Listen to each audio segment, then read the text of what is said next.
California Governor Gavin Newsom objects. He's suing the administration, arguing the president's attempt to restore law and order violates state sovereignty. When it comes to Newsom's handling of violent immigration protests in Los Angeles, the president isn't shy about criticizing the Democrat. He's destroying one of our great states, and he's grossly incompetent. Donald Trump went as far as to suggest that the governor should be arrested, saying it would be a great thing. The president's border czar has warned that anyone, including public officials, would be arrested if they obstructed federal immigration enforcement. Greg Clugston, Washington. Another night of heavy Russian drone and missile strikes brings more destruction, injury, and death to Ukraine. Kiev among cities targeted for attack. Plumes of smoke were visible over the city as air defense forces worked to shoot down drones and missiles on Tuesday morning. Ukrainian residents took shelter and slept deep underground during the hours-long attack. Ukrainian and Western officials have been anticipating a Russian response to Ukraine's audacious June 1 drone attack on distant Russian air bases. Correspondent Charles Deledesma says Odessa was also hit. The death toll, at least 3, at least 13 people wounded. Secretary of Health Robert F. Kennedy Jr. says a CDC vaccine advisory panel has been tarnished by conflicts of interest, and that's why the body needs to be reconstituted. Kennedy has dismissed all 17 members of the panel. 8 students, 1 teacher are dead in a high school shooting in Graz, Austria. Police say the gunman is also dead. Nothing on a motive for that deadly attack. On Wall Street this morning, ahead of the opening bell, the Dow futures are up 10 points. NASDAQ futures 35 points higher. More on these stories at townhall.com. Hey, it's Mike Rohn. If I have a choice, I like to do business with companies that actually stand for something. That's why I switched from Verizon to Pure Talk. No offense to Verizon, I'm sure they stand for something. I just don't know what it is. Pure Talk, on the other hand, is a veteran-owned company that supports our military in a big way, and I appreciate that. Yeah, I also appreciate unlimited talk and text and plenty of data for half the cost of the big guys, and I do like being on America's most dependable 5G network for just $20 a month. But what I really appreciate is no contract, no cancellation fees, and Pure Talk's commitment to handle all their customer service in this country. I saw it for myself. I went to Georgia, I got a tour of their headquarters, I met their CEO, and I talked to the same customer service folks that you'll talk to when you dial pound 250 and say keyword Mike Rowe. Switch today and save 50% off your first month when you dial pound 250 and say keyword Mike Rowe. Pure Talk, a wireless company that actually stands for something. Concerns are raised over the state of democracy in the European Union. The BBC's Bethany Bell says the EU's rights agency is out with its annual assessment. The report said fundamental rights in the EU were facing serious challenges because of geopolitical tensions, rising intolerance, and threats to democratic election systems. It said AI-generated videos were used to try to manipulate elections in France, Romania, and Croatia. The report also said the war in Gaza had contributed to spikes in anti-Semitism and anti-Muslim hatred. Israel's foreign ministry says activist Greta Thunberg has been deported. She was sent home a day after the Gaza-bound ship she was on was seized by the Israeli military. Posting on X, the foreign ministry shared a photo of Thunberg on a plane saying that she had departed Israel, was heading to France before continuing to Sweden. Townhall.com. House Republicans will try to fix issues with their mega bill in the Rules Committee this week based on provisions the Senate parliamentarian has identified as non-compliant with the chamber's rules. Republicans need to send their massive tax and spending package to the Senate to make its own changes. But without making certain revisions to the House-passed bill first, it could run afoul of the chamber's parliamentarian. House GOP leaders are currently working through the bill and will either strike small pieces of the legislation or drop certain sections altogether. Lawmakers will work within the House Rules Committee to make these tweaks, inserting new language into an unrelated rule which the panel will adopt Tuesday to govern floor consideration for other legislation. Bernie Bennett in Washington. Preparations are underway for a big military parade in Washington, D.C., a celebration of the Army's 250th birthday, which just happens to coincide with President Trump's 79th birthday. The parade to take place on Saturday. More on these stories at townhall.com.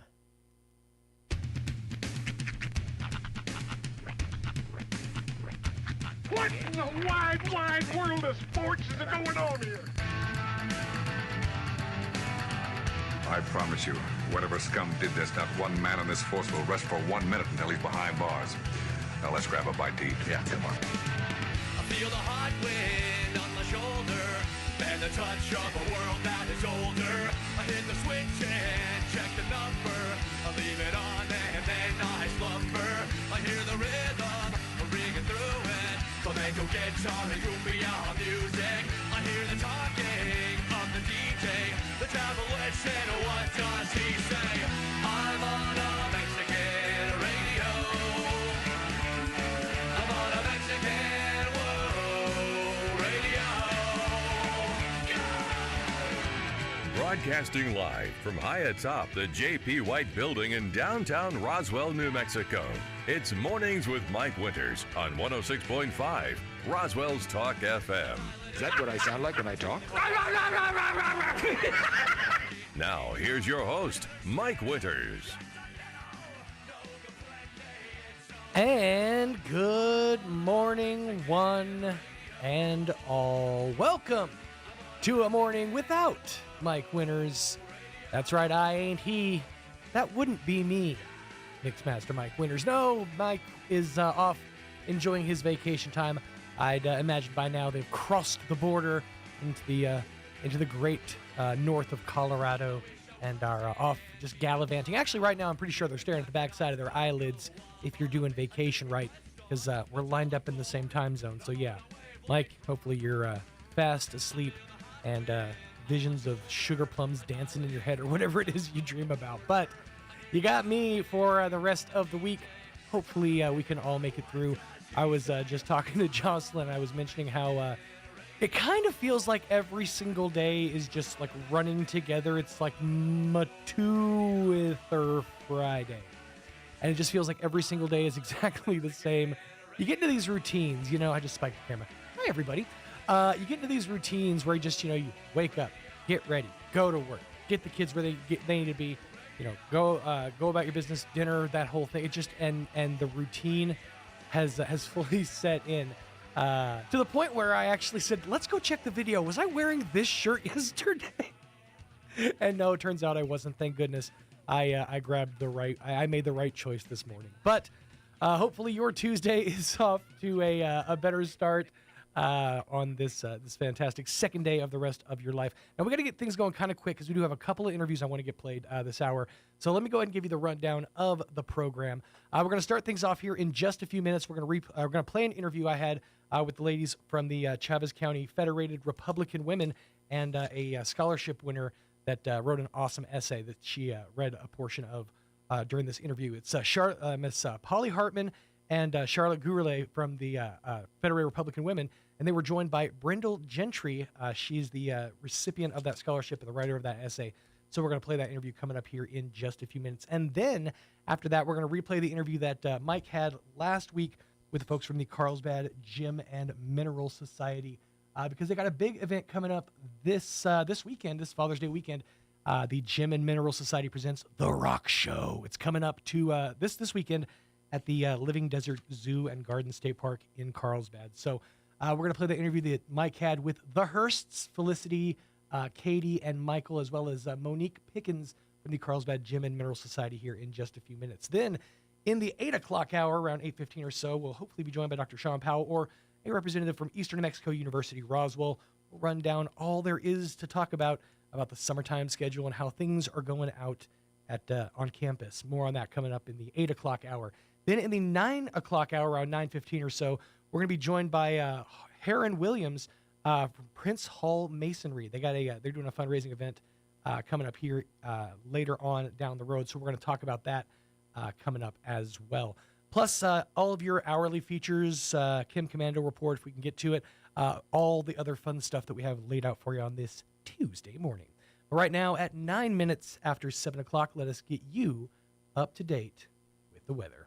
I'm meteorologist Steve Hamilton with your Pecos Valley weather. We have low pressure over the area today, and we're getting some showers and thunderstorms, and some of those storms could be severe.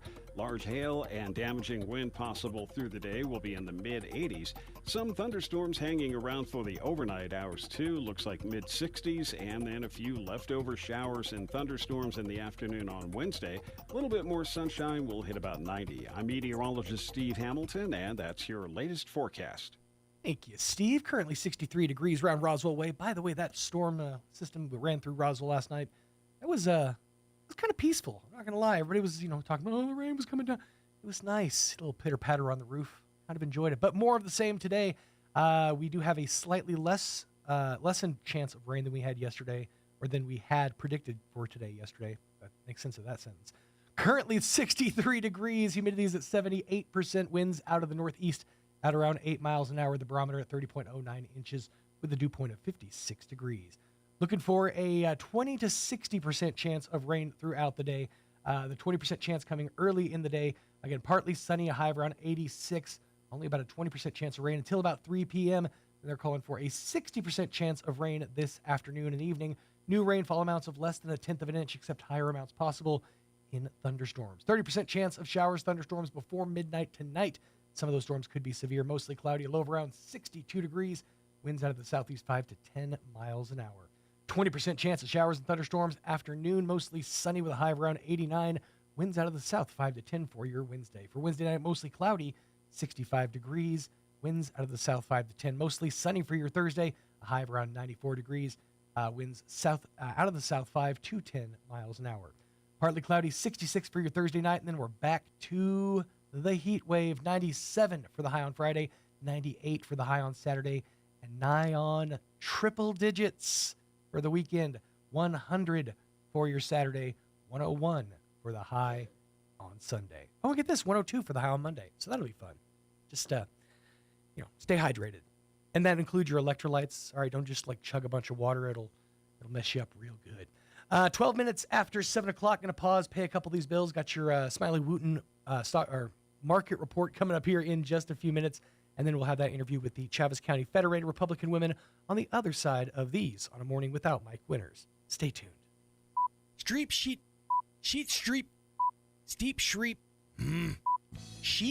Silver and Stones is Roswell's newest full-service jewelry store. They offer a complete selection of jewelry, including gold, silver, turquoise, bridal sets, and fine jewelry. They also offer lapidary, repairs, and complete custom design. Shop Sheep Street Silver and Stones, 3020 North Main in Roswell, across from Blake's. Sheep Street Silver and Stones. Hard to say, easy to love. Hey Roswell, it's time to honor our heroes. Church on the Move invites all veterans in Roswell and the surrounding area to a special Veterans Dinner Saturday, June 21st from 6 to 8 p.m. at Cielo Grande Park. Enjoy a delicious steak dinner with your immediate household or up to 3 guests, all in the comfort of an air-conditioned tent. Just bring your DD-214 or military ID to attend. Don't miss the firework and drone show open to the public at sundown. For more information, call Church on the Move at 575-622-7011. Brought to you by Constructibles and Church on the Move. Do you know what the hardest part of dealing with the roofer is? Just trying to get them on the phone. Jennifer here from Trustmark Roofing, and I want you to know that you can always trust Trustmark Roofing to answer our phone. Need a free roof inspection? Just call us at 575-755-ROOF, and we'll answer with a live person, a real human being. Have a roofing project already going with us and need to discuss it? Just call 575-755-ROOF, and we will answer the phone. No answering machine, no voicemails, and no weird robot automated attendant. That's because at Trustmark Roofing, we're all about relationships and treating people right. That's true for customers and vendors and insurance companies and employees. Anyone and everyone who comes in contact with our company. So if you have any roofing needs at all, trust Trustmark to treat you right and to answer the phone. Our number again is 575-755-ROOF, or find us online at trustmarkroofpros.com. Trustmark Roofing, we put people first. Good morning, this is Smiley Wooten at the Roswell Livestock Auction. 885 head of cattle sold on Monday on the steady to higher market with excellent buyer attendance compared to last week. Stocker calves sold 3 to 5 higher. Feeder cattle steady. Packer cows steady. Packer bulls $8 higher. 3 to 4.5 pound steers $4.65, $5. 3 to 400 pound heifers, $432, $460. 4 to 500 pound steers, $392, $465. 4 to 500 pound heifers, $375, $432. 5 to 600 pound steers, $372, $392. 5 to 600 pound heifers, $326, $375. 6 to 700 pound steers, $331, $372.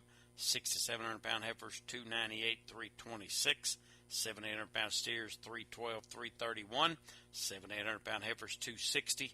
298 Packer cows, $153, $164. Canner and cutter cows, $145, $151. Packer bulls, $188 to $207. Feeder bulls, $160, $168. Top half the cow calf pairs, $3,000 to $3,500 per pair.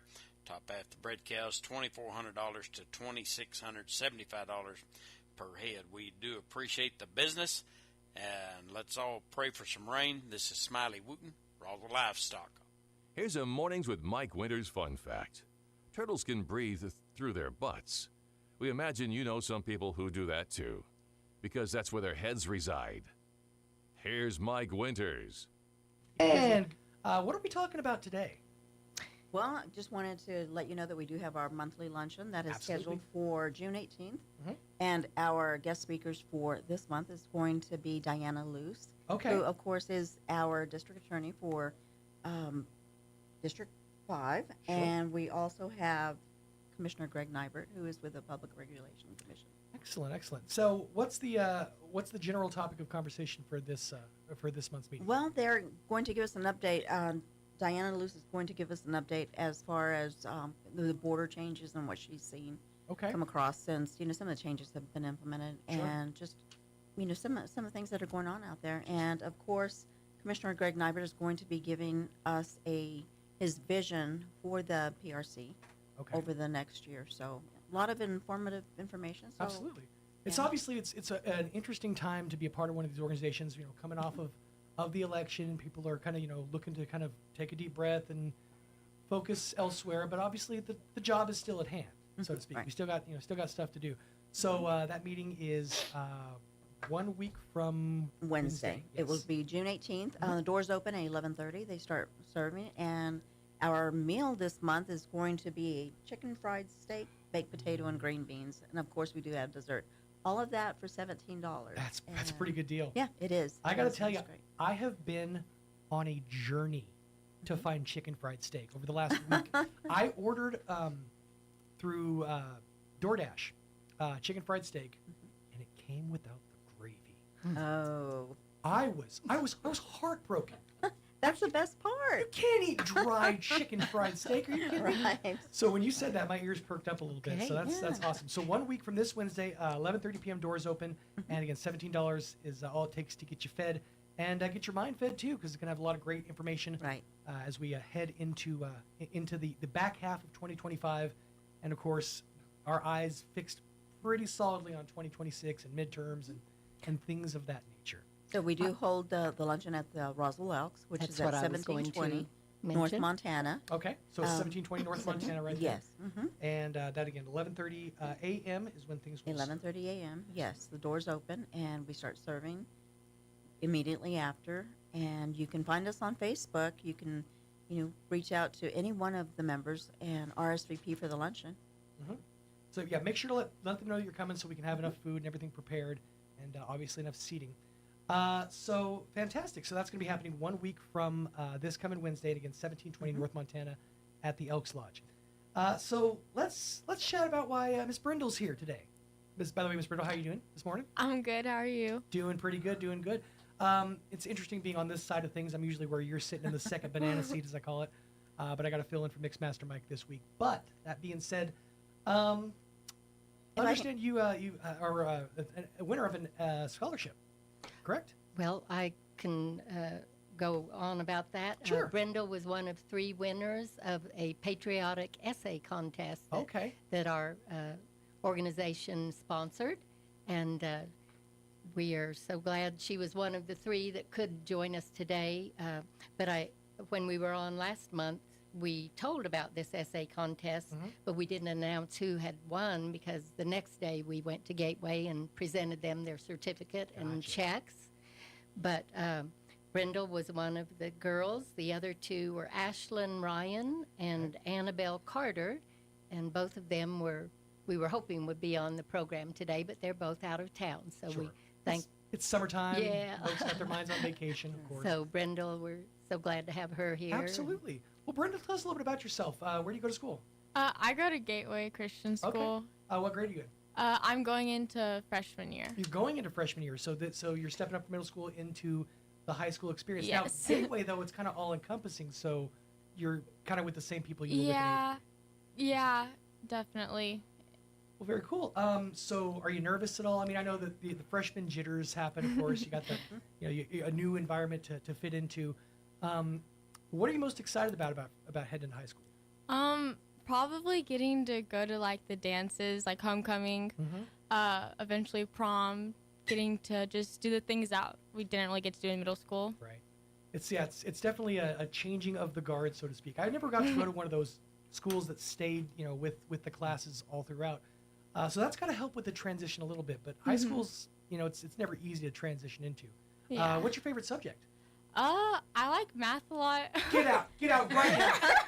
We don't like your kind here. We don't accept it. Number people. Yay, Brendel. I like that. No, that's actually, we appreciate that because folks like me who, can put a sentence together, fine. I don't know numbers to save my soul, so we need you folks. Okay, so you're interested in math. As far as like after high school, what's got your interest? What are you looking to pursue? Well, I'm not really sure. As of right now, I'm kind of thinking about like maybe dentistry or orthodontic. Okay. I don't really know. I just think that's really interesting. Sure. More power to you. I couldn't be around that many mouths all day long.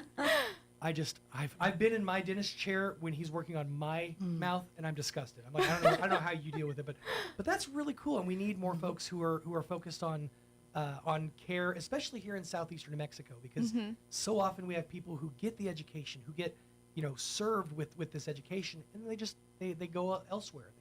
They broaden their horizons and they seek elsewhere, and a lot of that comes down to Roswell not offering the resources, not offering the pay and the benefits that some of the bigger cities can offer. This is, I think, where we kind of fall short as a community is those hospitals, those organizations, you have to pay to retain top talent.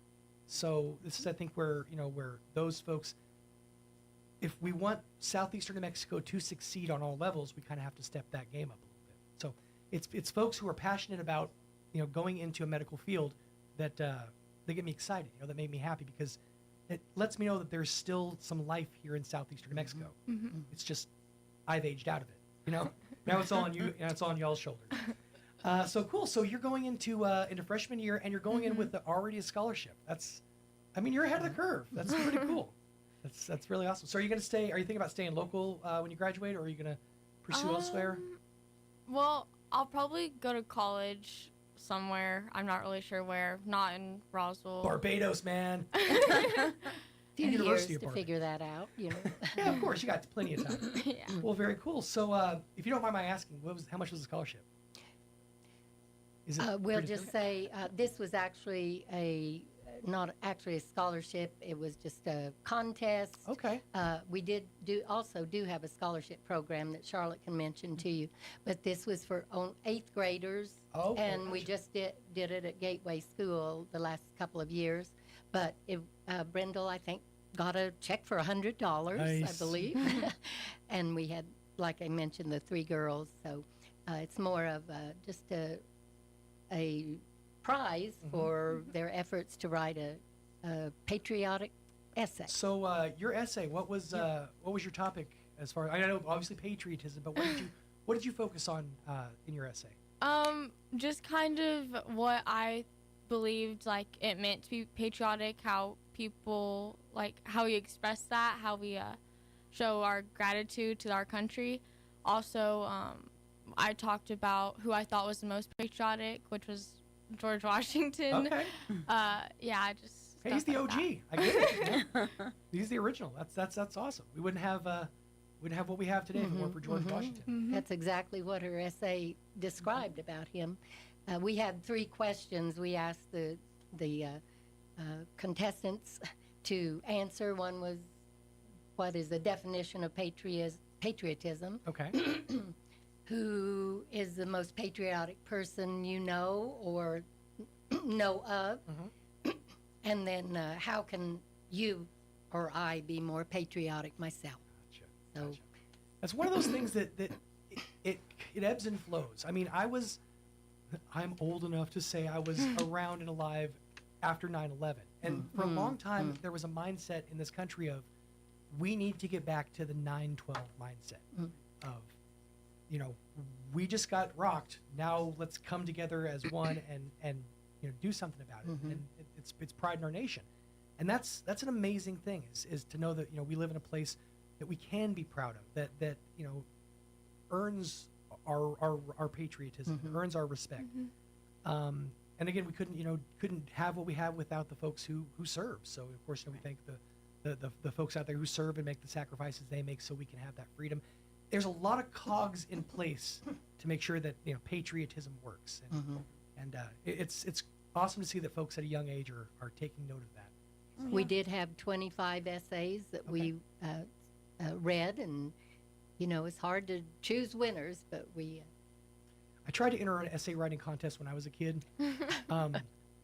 Turns out they were talking about a paper. I just ended up writing my friends.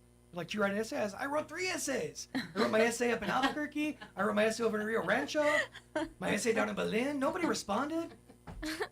So yeah, I didn't win. But congratulations to you. That is awesome. Thank you. She does have a copy of her essay, and I would love for her to read the first paragraph. Absolutely, please, by all means. Okay. I titled it "The Love for Our Country." What is patriotism? By definition, it is devotion to and vigorous support for one's country. So what does this mean exactly? Some may say they support their country by celebrating the 4th of July, standing in class every day to say the Pledge of Allegiance, or joining the army to keep others safe. These things we see as ordinary tasks are a great way to have patriotism. By being a citizen of the United States, we are privileged to things that many other countries are not blessed with. We have freedom that we take for granted. By being patriotic, we should look at our country in awe. We should vote, obey the law, and help our community in numerous ways to show others our devotion to the country we love. Very cool. I like it. And you're absolutely right. These are things that we take for granted on a daily basis. And taking a second to step back and look at, I really am blessed to be born in the place that I am, in a nation where I can be free to speak my mind and have an opinion, and it's an awesome thing. Yes. So that's really cool. Now I got to ask, did they go by like standard APA format and like adhere you to all the standards of like proper grammar and misused commas or anything like that? Was that part of the process? Their teacher that I reached out to and let them know about the project was Jennifer Hunter. Okay. And I believe, is she your English teacher only? And or another? reading also. Okay, English language arts. But she told them what the 3 questions were. I'm sure she did that. And but it was towards the end of the semester, and I'm not sure how much she dealt with, how they actually wrote, but I'm sure they followed everything they had learned. I'm tired. It's fine. Just submit it. Brendel's was wonderful. So absolutely. And reading some of these entries, it's just exciting to see, our future leaders and what their thoughts are, and putting that down on paper. It's just you tremendous. worry because you see all these, these folks who are the movers and the shakers, the senators, the House. We're aging out of the system. There's so many, and I hate saying it like this, but there's so many old people in office, and we need young minds, people who are still forming their prefrontal cortexes, and getting them inside their minds that things like patriotism, this is worth fighting for, this is worth standing up for, this is worth, reading the bills that are given to you and making sure that you're making the right decisions when you sign off or vote for those bills. Just saying. But that being said, something I noticed about 6 months ago, and I'm literally just learning this, and this is the reason I asked you about the grammar. Did you know you only have to put 1 space after a period now? Mm-hmm. When did that happen? Instead of 2. I know. I was writing a script, and I put a period. I put 2 spaces, and the guy who was behind my shoulder laughed at me. I'm like, what? He said, you only need 1 space. When did that become I did law? not get that memo. Nobody told me about that. So apparently there's only 1 space needed after a period. That's a tough habit to break. It You know, when is. you've been using that 2 spaces Mhm. after your period. That's because a whole generation of people learned how to type on a typewriter. Mhm. Need that extra space to denote that's not a comma, that's a period. It makes sense from our archaic standards. But, well, congratulations, Brindle. It sounds like you are Thank off to a you. fantastic start. Are you nervous? Are you excited? Or what are you feeling heading into high school? I'm definitely excited. I don't know. I feel like it'll be more of a challenge from middle school, like academically, sports-wise, just all the different opportunities. But I'm definitely excited and think I'll do fine. Do you play any sports? Yeah, I play volleyball and basketball and track. Volleyball is like my favorite. The others are more off-season, but I still love Track both. is a lie. Track. They said we're going to figure out a way to make kids run and be proud of themselves for doing it. It's a lie. I refuse to believe that track is real. But that's awesome. Congratulations, a 3-sport athlete. That's really cool. So, what do you do in your spare time? What fills up the spare I hours? like to watch movies. Okay. I also love drawing. Nice. Yeah, I don't know. Reading also. Avid Fortnite addiction. Fortnite? My brothers do, but Okay, that's fair. yeah, I don't really play a lot of video games. Every once in a while, but By the way, if you have nieces and nephews or grandchildren and you really want to make them cringe, go to your kitchen, grab a fork and a knife, and then you walk up to them and you go, "Fork knife, am I doing this right?" They'll roll their eyes and call you something horrible, I'm sure, under their breath. But I digress. Congratulations, Brindle. It's Thank going to be an you. awesome experience heading into high school, and I'm really excited for you. And honestly, excited to see the swell of patriotism from the young folks here in Roswell. That was one reason after we were on last time that we thought we'd love to bring the winners of our contest on. So we thank you for having us. And once again, just a reminder, 1 week from this coming Wednesday at 1720 North Montana, that's the Elks Lodge there, the monthly meeting for the Chaves County Federated Republican Women. Doors open at 11:30. Come on out, and it's make sure to RSVP first. If folks want to RSVP, how do they reach out to you? We have our email address to RSVP, and that's rsvpccfrw@gmail.com. And you can also give me a call. My number is 575-626-6667. And, again, I am the president of CCFRW, and I would be happy to share that information with our group. Excellent. That's rsvpccfrw@gmail.com. Or, that was all freehand, by the way. Come on. Or 626-666-672 RSVP for the monthly meeting of the Chaves County Federated Republican Women. Yes. Ladies, thank you so much for your time. Did we get it all? Thank you for having us. Thank you. It's been great. Thank you. Absolutely. And we'll talk to you guys again next month. Okay, sounds All right. great. Thank you. Congratulations again, Brindle. Thank you. Thanks again.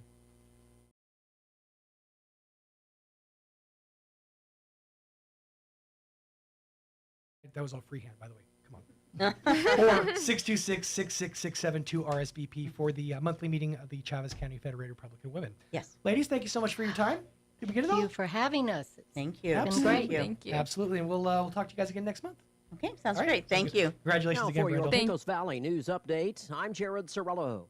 An Artesia woman is identified as the victim of a deadly crash in Gaines County, Texas.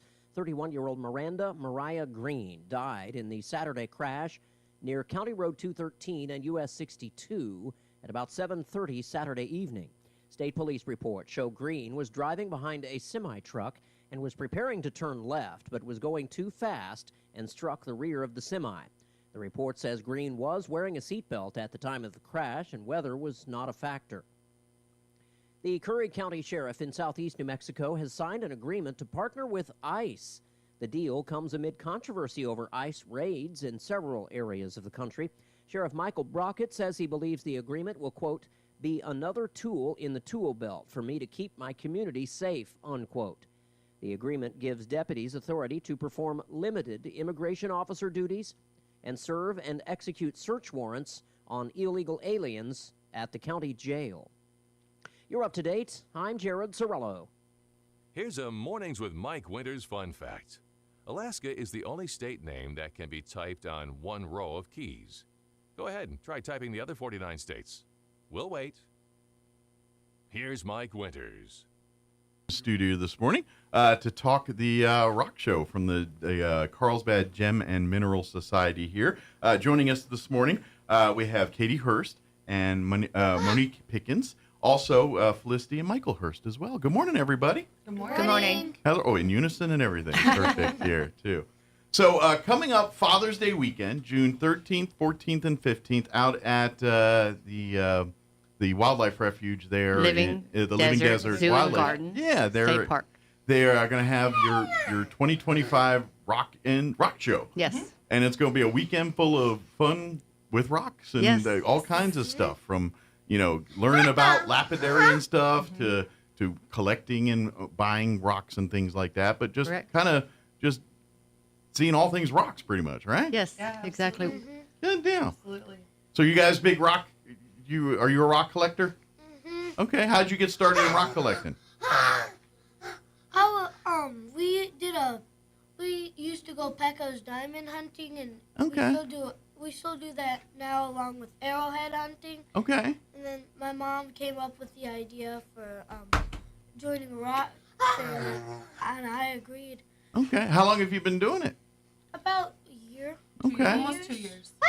We actually let's get that mic right in front of you there. We actually met everyone and joined the club at the Gem and Mineral show 2 years ago. Okay. That's how we got interested. So you got hooked by coming to one of these rock shows. We sure did, and that's how we got connected and met everyone, and it's been an awful lot of fun since. Good deal. So this is kind of for everyone, from people that are just kind of like, hey, rocks are cool, I'd like to learn about them, to, no, I've been studying rocks. I'm a geologist. I've been doing this for years. This is my background. So whatever level of knowledge you have, it's gonna fits right in. Make everybody happy here. Yeah, there's not a kid. I've never met a kid that didn't love rocks. Oh yeah, I mean, and that's just it. Yes, I mean, it's kind of like bring the kids, but the adults are gonna be just as equally entertained and interested in everything else. Absolutely. It's kind of like there's certain movies that are really kid-centric movies, but adults kind of want to see them, and you're like, well, I don't have a kid. I better grab one and go see this movie.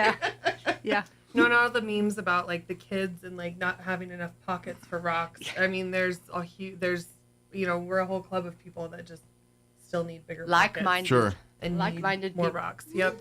And then we also have a really great group that does lapidary work, which is cutting, polishing stones, and we actually have one member who's a geologist, but she actually does the faceting too of fine stones. Okay. Which is really neat. Which is another level of kind of the lapidary. That's kind of that's where you're getting into more advanced. Yes. Like when you're getting into diamond cutting and things like that.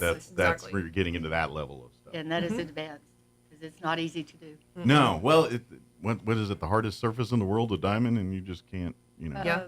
I believe it's a diamond. Yeah, I think it's something like. But yeah, you can facet almost any gemstone. Almost any gemstone. That's the beauty of science. Yeah, there's a beautiful museum over in Socorro, which we donate a scholarship to every year, and they have a whole cabinet displayed of New Mexico minerals that have been faceted.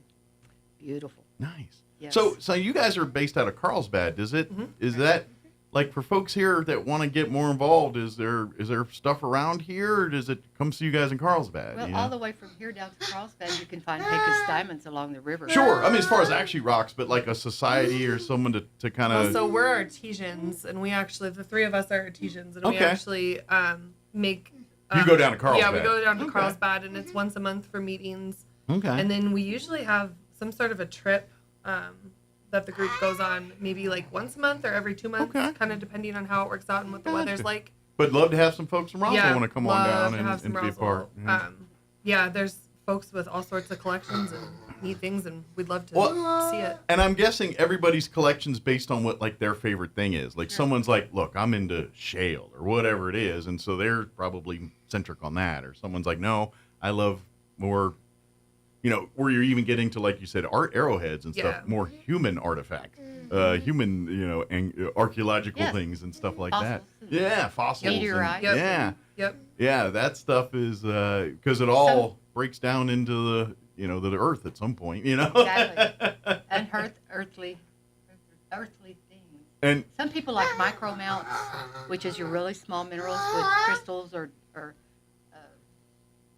whatever it is. That they like. But micro mounts are really small ones, like thumb size now. Gotcha. And then you have your cabinet size, which is what you would put in a display cabinet. Gotcha. Or you have your bigger rocks that you cut and we slab or make whatever out of. Turn into useful things or decorative things or whatever everything else. And that's we teach how to do all of that. And that's the fun part is it's like whatever, if you're in this for the art side of it, then we got you covered. If you're in it for the science side of it, we also have you covered. Exactly. And that's what and I'm going to take a stab that both worlds collide quite often. Yeah. Yes. In that type of thing. Like our upcoming show, if you have a rock that you don't know what it is and want to know what it is, bring it with you. Yes, exactly. We'll be happy to tell you what it is.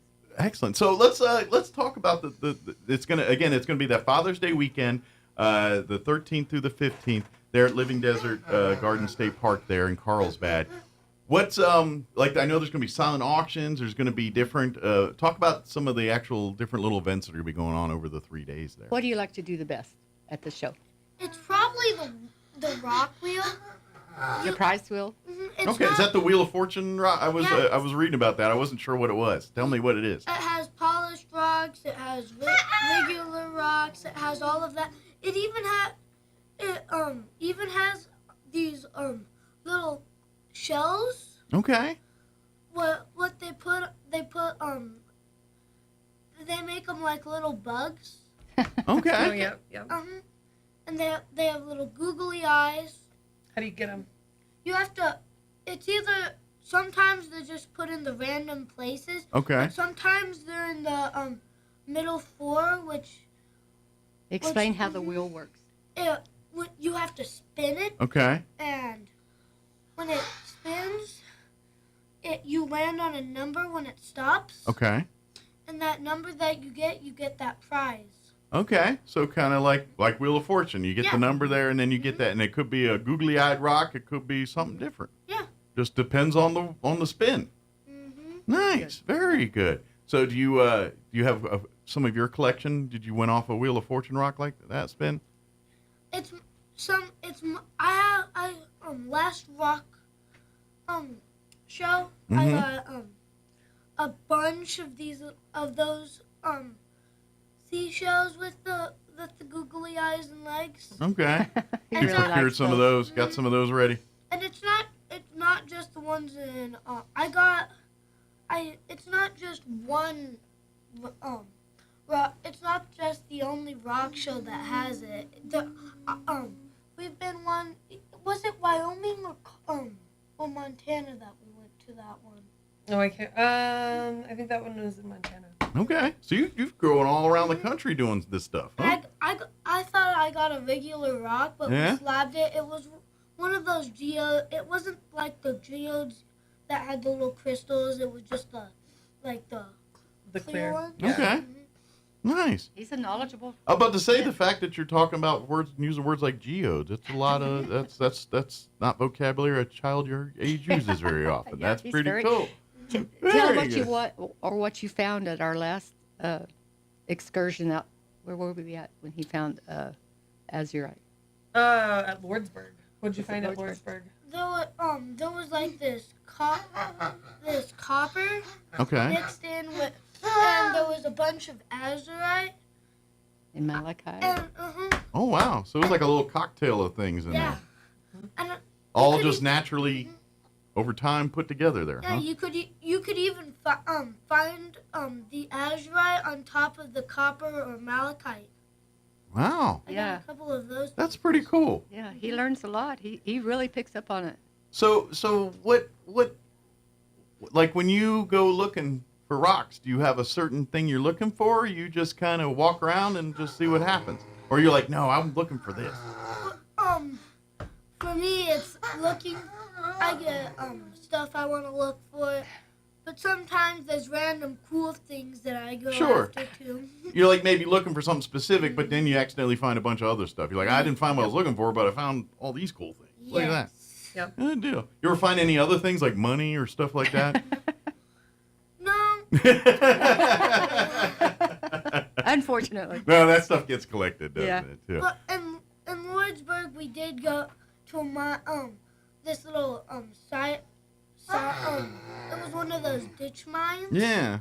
And people threw junk all over the place just to hide stuff. That was the only thing I came close to money was a penny. And it wasn't a wheat penny. It was a 1994 penny. So it wasn't even like a valuable penny. Just a penny's penny. Oh, well, bummer. But you end up finding some other rocks and things instead too. So I gotta ask, when you grow up, do you wanna be a geologist? Do you want to work in this field? Or do you want to do something different? I'm probably gonna do something different, but I'm not gonna lose. You're still gonna collect rocks. Yes. All right. Maybe even get my kids to do it. Maybe. Well, be careful, because the more rocks you collect, the heavier your collection gets. Yeah. And then when you got to move, you're going to pay a lot of money to try to move all them rocks. Yes. Just setting up for our show, we have buckets and buckets and buckets of stuff we take up to the show. It's pretty heavy. And most of it's stuff that we've all found, which is neat. So it's like within the Southwest. Sure. Between like Arizona and New Mexico. Well, and we're kind of blessed to be in this region we're in, where there is so much history of the earth. Yes. And the rocks tell the story. And fossils. They do. Yeah, Lots and of those fossils. fossils. And so, and the fact that we live in the desert where there's less man's influence on things, there's opportunity to find things, because it's not like East Coast where humans have been pretty scampering up through and down there, and there's not a whole lot left. We're out here. You could literally be in the middle of the desert somewhere, and something that's literally been sitting there 100 years just hasn't been touched because no one's been out there. Yep. And that's the beauty of this kind of stuff. Yep. So. No, and there's nothing better than, especially like picking up a rock, and when we slab them, so it means like to saw them in half, cut them in half, and then to open up and see, something that nobody's ever seen before. Sure. It's awesome. Kind of a thrill, kind of especially a rush. if it's an anhydro, which means it has water in it. Okay. That water's millions of years old. Yep. Well, and that's the cool thing too, is like depending on where you find these things, each rock could have a different story and different, just the way the dirt moved, the way the water moved the dirt, and the erosion that happened over the years. Because it may have been more finite in this area, it's going to have a different appearance than over here. The water wasn't moving as much, therefore you're not going to see as much of the stuff that that's and that's. And I know enough to know that, like, when archaeologists and stuff are doing their research and things, these are the clues, like a detective solving a case. When they're trying to figure out what took place here, they're using these rocks and what they're seeing. Okay, the water came through here. Yep. We can tell that because of this and all. So the stone may have come from miles and miles and miles away. Yeah. Washed down. That's exactly. Yeah, or the minerals they came out of a slurry and bundled up with a whole bunch of other stuff. People don't realize water moves mountains and moves everything, and that's and I know when we here had our flood here back last year. That was something else. We're still dealing with and things like just yesterday I had the folks from Roswell Seed on, and they talk about growing things around here and all that, but they got it down to a science. They're like, well, if you're living in the north end of town, your soil is going to be more like this because of this and everything else. The flood kind of changed all that because it pushed things in different places, and now people are seeing weeds and things at different parts of town that they didn't see before in the flood. That's kind of like what you guys are doing all the time with the rocks and the it's an older story. Much older. Yes, much older. Yes. That's the only difference. So if you love that kind of stuff, come check out the rock show. Come see it. Yeah, please do. Come learn. Come if you're just wanting to see shiny rocks and want to collect. Let's start there. Yeah. I mean, we meet the second Thursday of every month at the college in Carlsbad, room 255. Okay, at the NMSU campus there. Yes. In Carlsbad. In Carlsbad. Yeah, come on down. Well, if you do it right, you can go down and have dinner. There's a couple great places to have some barbecue or Chinese, whatever your proclivity is, and then you can come and have the meeting afterwards. Yep. Come on It usually down. lasts about 30, 45 minutes, and most of the time we have some sort of demonstration afterwards, either a speaker or demonstration, or like our geologist friend that comes from Midland for our meetings. She did a faceting here a couple of months ago, showing us how to facet. She did a talk on New Mexico garnets too, right before we went to Oro Grande, which was really helpful. Also, yeah, I do. So do you guys like make trips just for rock hunting now? Yeah. Is that kind of your hobby? No, we have passion? some really It's like a fantastic convoy. field It's trip a lot of guys. fun. Yeah, and so everyone drives their own vehicle, and we just Nice. convoy. And then I guess every regular vacation trip turns into a rock thing too, right? When you're a rock hound, it really does. Like we're going to the Bahamas, but I'm still looking at the ground. You know what I mean? So cool stuff. Yep.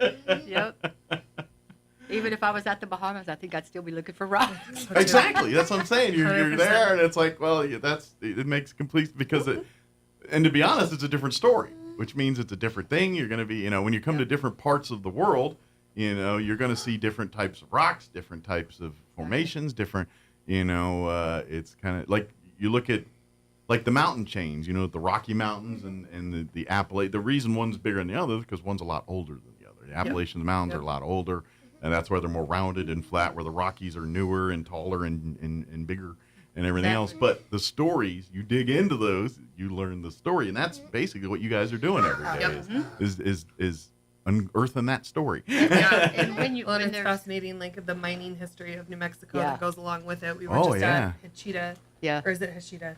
I'm not from around. Hachita. We're imports from New Mexico, so I believe I'm it's always, Hachita, isn't it? So I'm always like not sure on some of the names. Yeah, but, I've been here more than I've been, but I'm from Maryland, D.C. originally. Yeah, so I know the same. you know the reality, some of those name pronunciations, but just seeing the history that goes along with the rocks and where we're at, just the recent history is pretty Absolutely. unbelievable. And then Not to mention the human history you come with, because I imagine occasionally you go on these things, and next thing you know, you're coming across some cave painting, cave dwellings and things from time to time. like at some of these petroglyphics or locations. like a lot of flakes, like a lot of anything that's volcanic. Usually seems like there's been some human activity, like they'll have like picked up source rocks for flaking and flint napping and stuff like that. Awesome. We go down by the border to a pretty popular place. But there's always still abundant amount of peridot. I don't know if you know what that is. I don't. It's a green stone that's clear and it's beautifully faceted. Okay. And that's all volcanic. A lot of your gemstones are volcanic. From this area. Usually there's a lot of something that happened over pressure and time to create these beautiful gems. Like diamonds, and, for example. diamonds, and I'm going to take a stab that some of your other precious gems work the same way here, it's kind of like, and then certain areas are certain, like turquoise and things, like here in Australia, weirdly enough, is one of those places China that are. puts out beautiful turquoise. Yeah. Kingman, Arizona is the prettiest, I think, though. Yeah. But there's a certain, again, those carry rareness because of that's only available in certain parts of the world, The locality. certain things in the world, and so that kind of all contributes. Oh, I just saw the time. We better wrap this up. But folks, whatever your interest level is, whether this is new to you or you've been doing this, please make plans to attend the actual Rock and Gem show that's going to be happening June 13th through the 15th. In Carlsbad at the Living Desert Zoo, Garden State Park. It's the center there. Beautiful. If you've never been there, it's a really cool place to go. It is beautiful. Definitely go and check it out. It'll be, what's the hours each day? 9 to 5 on Friday and Saturday, and 9 to 3 on Sunday. Very good. And it's free? Doesn't cost anything to get into our show. To get into the show. Now, if you want to go through the zoo, they have a charge for yeah, that. their normal rates apply for the zoo and stuff, but if you're there, do it. Matter of fact, I think they also do a lot of the endangered species stuff out there, and like animals from the zoo here. Plants and animals. Yeah, like even like some of our zoo animals here, they go there for medical treatment, or sometimes they come home here when they can't house them again. It's a very nice zoo and garden. Yeah, it's a beautiful facility, and while you're there, check out the rocks. Exactly. If anybody has any questions, is there a website or Facebook or a place that they can reach out to you guys? And what's the best way to do that? We have a Facebook page and a website. Website is Carlsbad GMS. It's CGNMS .org. Okay. Right? Yeah. And if you remember none of that, That just one. probably Google If you- Carlsbad if you Gem and Mineral Google Society. our- it'll pop right up. Yep. And then we also have a Facebook page, or a Facebook group, and a new Facebook page that's in development. So Excellent. So be on the lookout for that. And then, of course, come on out and see us June 13th through the 15th. Come have some fun. Come learn We something. give away a lot of stuff. A lot of giveaways, gifts. I'm just saying, Options. Yep. they're great gift Father's ideas. Day gifts. Yeah, the sound auctions and all that will go back to help with lapidary and all that. And all our the money scholarships. raised is going back to the program, Exactly. basically. The, So the scholarship and the lapidary workroom, which is at the senior center behind Denny's restaurant on Mesa Street in Carlsbad. there you go. So if you're ever into rock polishing and want to do some of that, swing on by. Get you a moon over my hammy and then walk around back. There you go. Very good. Did we get it all? I think so. Well, Awesome. I have one Yes, thing. come on. Bring it with us. When you're talking about changing the subject, but like my mom said, there's a lot of, sometimes we come across flakes. Not so long ago, we went to a turquoise mine, and me and my... You got 5 seconds, and we're going to get kicked off the radio. Uh-oh. And... Or do you want to save it for next time? And Perry found an end scraper, and I found an arrowhead. So Nice. It's not just one. It's not just the turquoise you're finding. You're finding everything. Uh-huh. Awesome. Well, see, this is it. Look, this guy, see how excited he is? Come make that part of your family, too. So, thank you, guys. We appreciate it. Pecos Valley weather. We have low pressure over the area today, and we're getting some showers and thunderstorms, and some of those storms could be severe. Large hail and damaging wind possible through the day will be in the mid-80s. Some thunderstorms hanging around for the overnight hours, too. Looks like mid-60s, and then a few leftover showers and thunderstorms in the afternoon on Wednesday. A little bit more sunshine. We'll hit about 90. I'm meteorologist Steve Hamilton, and that's your latest forecast. With the Wall Street Business Report, I'm Bill Alexander. U.S. stocks drifted through a quiet Monday as the world's two largest economies began talks on trade that could help avoid a recession. The S&P 500 edged up by 0.1%. The Dow Jones Industrial Average slipped by 1 point, and the Nasdaq Composite added 0.3%. China's exports to the United States fell 35% in May from a year earlier, according to new customs data, adding to pressure on the world's second-largest economy as a new round of trade talks with Washington starts in London. United Natural Foods, one of the largest U.S. grocery distributors whose clients include Whole Foods, took certain systems offline in recent days after the discovery of unauthorized activity on internal networks. Tire maker Michelin will close a plant in central Mexico by the end of this year. The decision was prompted by changes in the passenger car and light truck tire market. For the Wall Street Business Report, I'm Bill Alexander in Washington.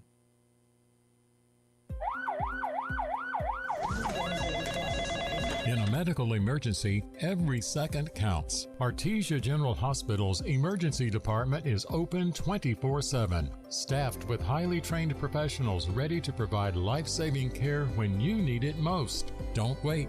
When minutes matter, trust Artesia General Hospital. Quality emergency care close to home. Learn more at artesiageneral.com. Join Hot New Country 92.9 The Brand and La Pantera 106.1 FM for a special live broadcast this Saturday from 10 to 1 at Roswell Nissan. By popular demand, cash for clunkers has been extended. So push it, pull it, drag it, or tow it. Whatever you got to do to get your clunker to Roswell Nissan.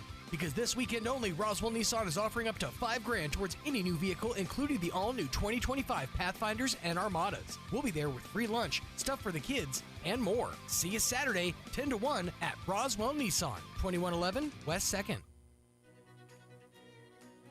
Join us for an unforgettable evening at our annual fundraiser dinner and auction, The Taste of the Spencer, on June 21st.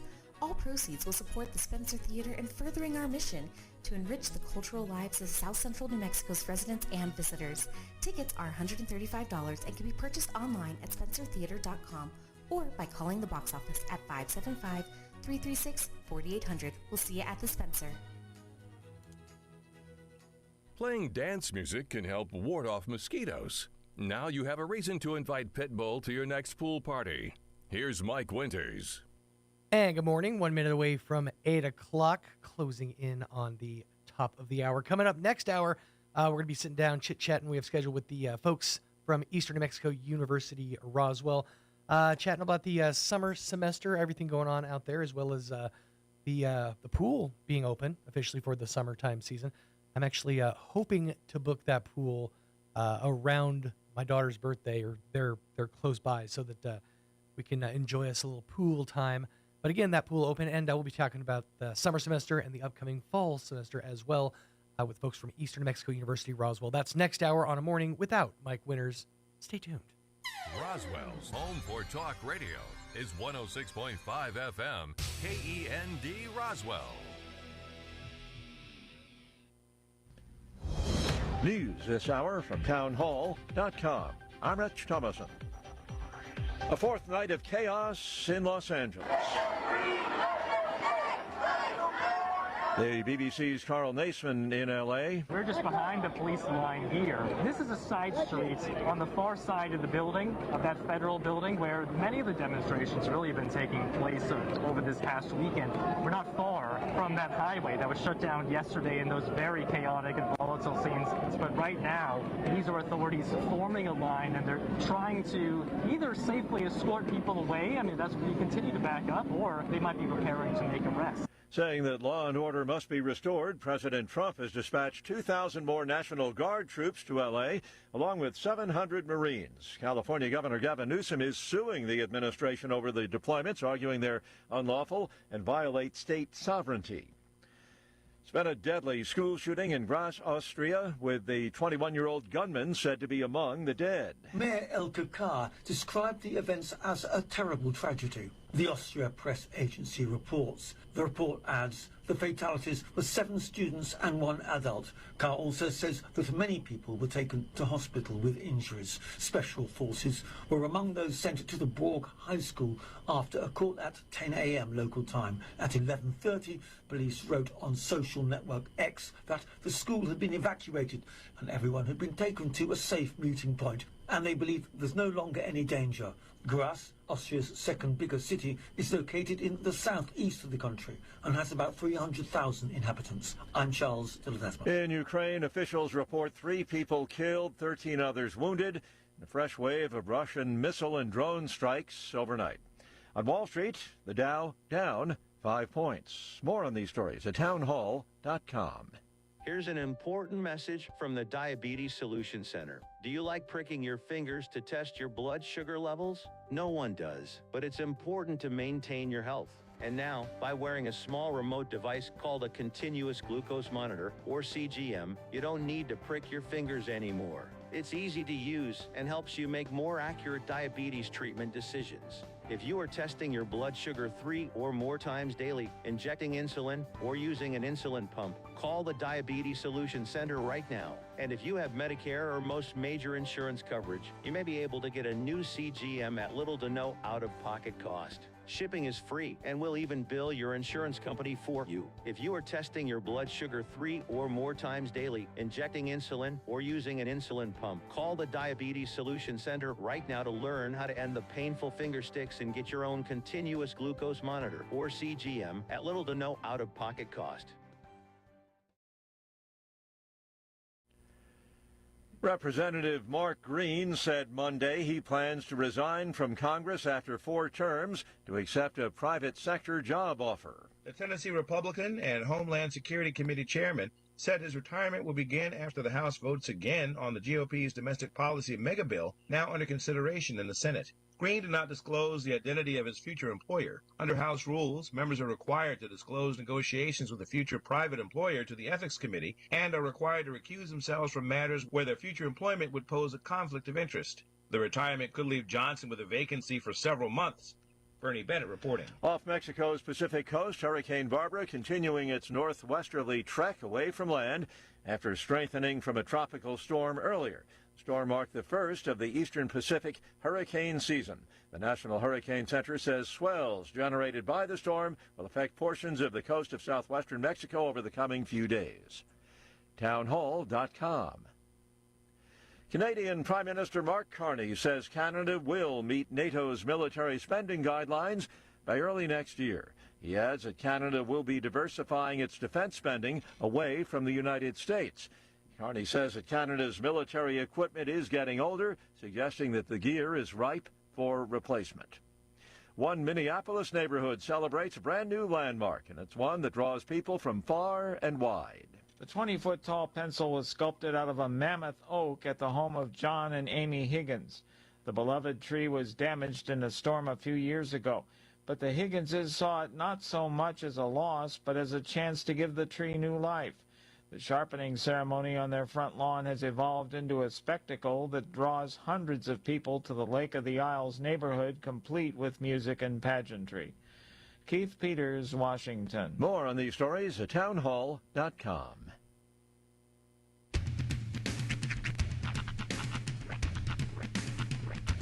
What in the wide, wide world of sports is going on here? I promise you, whatever scum did this, not one man in this force will rest for 1 minute until he's behind bars. Now let's grab a bite to eat. Yeah, come on. I feel the hot wind on my shoulder and the touch of a world that is older. I hit the switch and check the number. I leave it on and then I slumber. I hear the rhythm ringing through it. Flamenco guitar and cumbia music. I hear the talking of the DJ. The travel wishing, what does he say? I'm on a Mexican radio. I'm on a Mexican radio. Broadcasting live from high atop the J.P. White Building in downtown Roswell, New Mexico. It's Mornings with Mike Winters on 106.5 Roswell's Talk FM. Is that what I sound like when I talk? Now, here's your host, Mike Winters.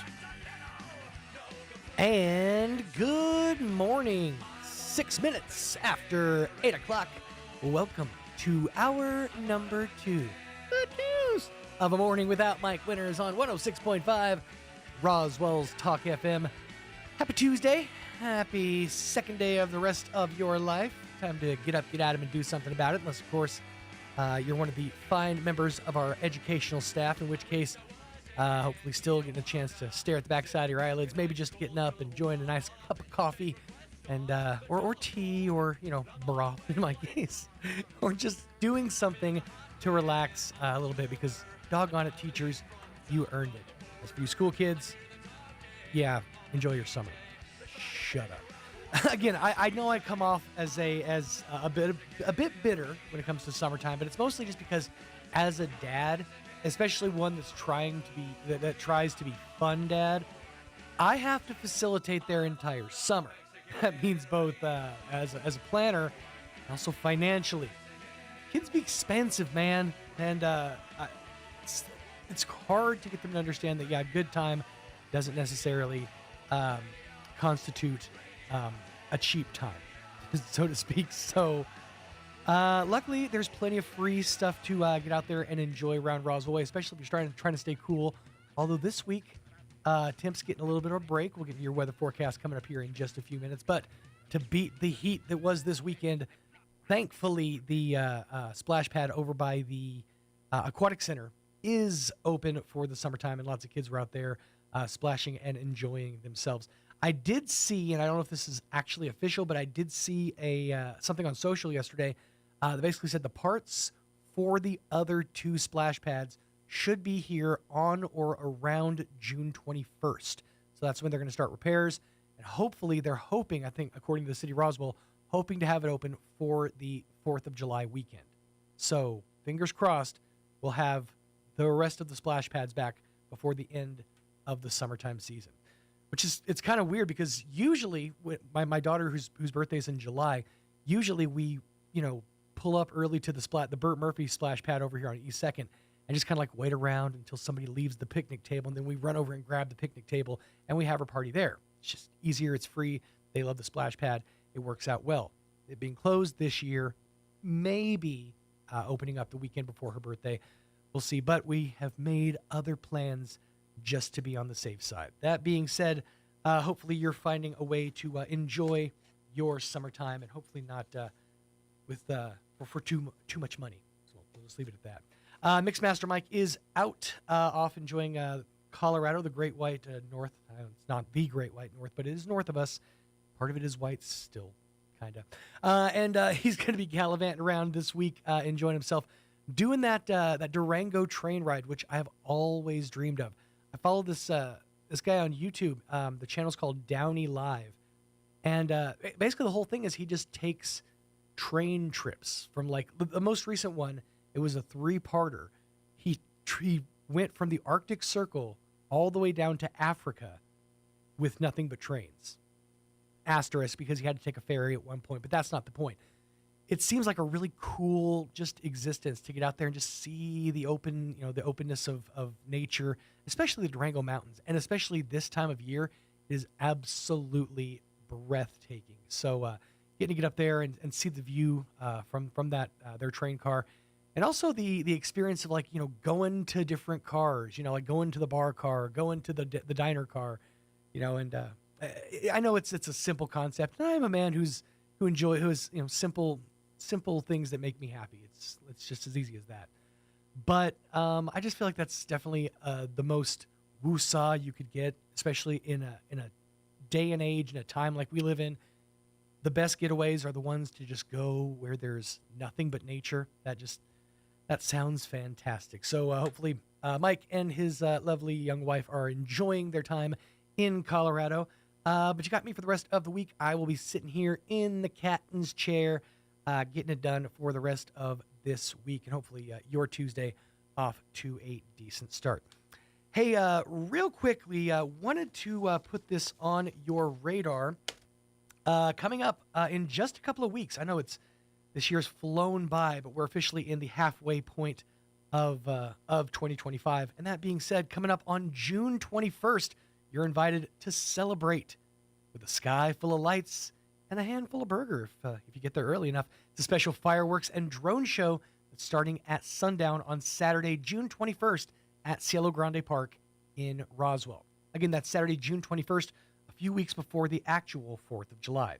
But you're invited to come out early for the celebration because the first 3,000 people get a free hamburger, and I'm guessing sides as well. That starts at 5 p.m. And they're also going to be holding a special Veterans Steak Dinner from 6 p.m. till 8 p.m. to honor our heroes, our veterans, the folks who have served and made that sacrifice for our freedom. Bring your DD-214 or your military ID for you and up to 3 immediate household members to enjoy a delicious steak dinner. A special air-conditioned tent going to be set up on site at Cielo Grande. This is actually the first year they're bringing all of the festivities to one location. And so they'll have a special air-conditioned tent set up for the veterans and their families to enjoy their dinner from 6 to 8 p.m. Then once the sun goes down, usually about 8:30 around this time of year, we're going to light up the night sky with an amazing drone show and a fireworks display to get you ready for the summertime celebrations and, of course, to remind us all why we celebrate this independent season. It's going down Saturday, June 21st at Cielo Grande Park here in Roswell. And it's a night just to come together as a community to celebrate and to be a part of something a little bigger than ourselves. A night of fun, food, and fireworks brought to you by Constructibles and by Church on the Move right here in Roswell. For more information, call 575-622-7011. That's 575-622-7011. 13 minutes after 8 o'clock, let's get you up to date with the weather. I'm meteorologist Steve Hamilton with your Pecos Valley weather. We have low pressure over the area today, and we're getting some showers and thunderstorms, and some of those storms could be severe. Large hail and damaging wind possible through the day will be in the mid-80s. Some thunderstorms hanging around for the overnight hours, too. Looks like mid-60s, and then a few leftover showers and thunderstorms in the afternoon on Wednesday. A little bit more sunshine will hit about 90. I'm meteorologist Steve Hamilton, and that's your latest forecast. Thank you, Steve. Currently, let me refresh this right quick. We are currently looking around 67 degrees, mostly sunny skies, a few clouds out there. Humidity is around 66%. Winds out of the north at about 10 miles an hour with a barometer of 30.10 inches and a dew point of 55 degrees. Looking at a slight chance of showers and thunderstorms before chance of severe showers and thunderstorms. The light chance comes before 3 p.m. Some of those storms, though, could be severe. We'll see how that goes. Partly sunny and a high of around 86 degrees for your Tuesday. Winds out of the north, 5 to 10 miles an hour, becoming south in the afternoon. The chance of rain is 60% for this evening. And again, new rainfall amounts of less than 1/10 of an inch, except higher amounts possible in case of thunderstorms. 30% chance of the wet stuff for tonight as well. Mostly before midnight. Some of those storms could be severe. Otherwise, mostly cloudy. Looking at a high of around 62, low of around 62 degrees. Winds out of the southeast 5 to 10 miles an hour. 20% chance of showers, thunderstorms. Afternoon for your Wednesday, mostly sunny and a high of around 89 degrees. Winds out of the south 5 to 10 miles an hour. Mostly cloudy. Dropping down to 65 for your Wednesday night. Winds out of the south once again 5 to 10 miles an hour. Getting back into the heat wave for the back half of the week, heading into your weekend. For your Thursday, 94 degrees, 97 for the high on Friday with sunny skies. Sunny and hot, 98 on Saturday, 100 on Sunday, and up to 102 degrees for your Monday. That's right. It's not even official yet, but sure feels that way. Summertime rearing its ugly head. Got a lot of these I got to get out of the way, so I'm going to run through one more of these right quick. You waited. You salivated. And now it's back. Rib Crib presents Rib Fest. We're talking endless, unlimited, slow-smoked, righteous ribs, unlimited sides, and endless refills for just $19.99. Or go for the half rack with 2 sides for just $16.99.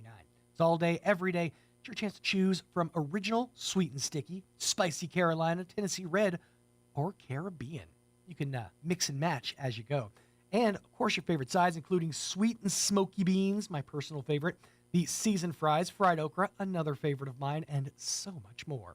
It's the most ribtastic time of the year. It's Rib Fest, unlimited, all-you-can-eat ribs all month long, all day, every day at Rib Crib on North Main in Roswell. Smoking the good stuff since 1992.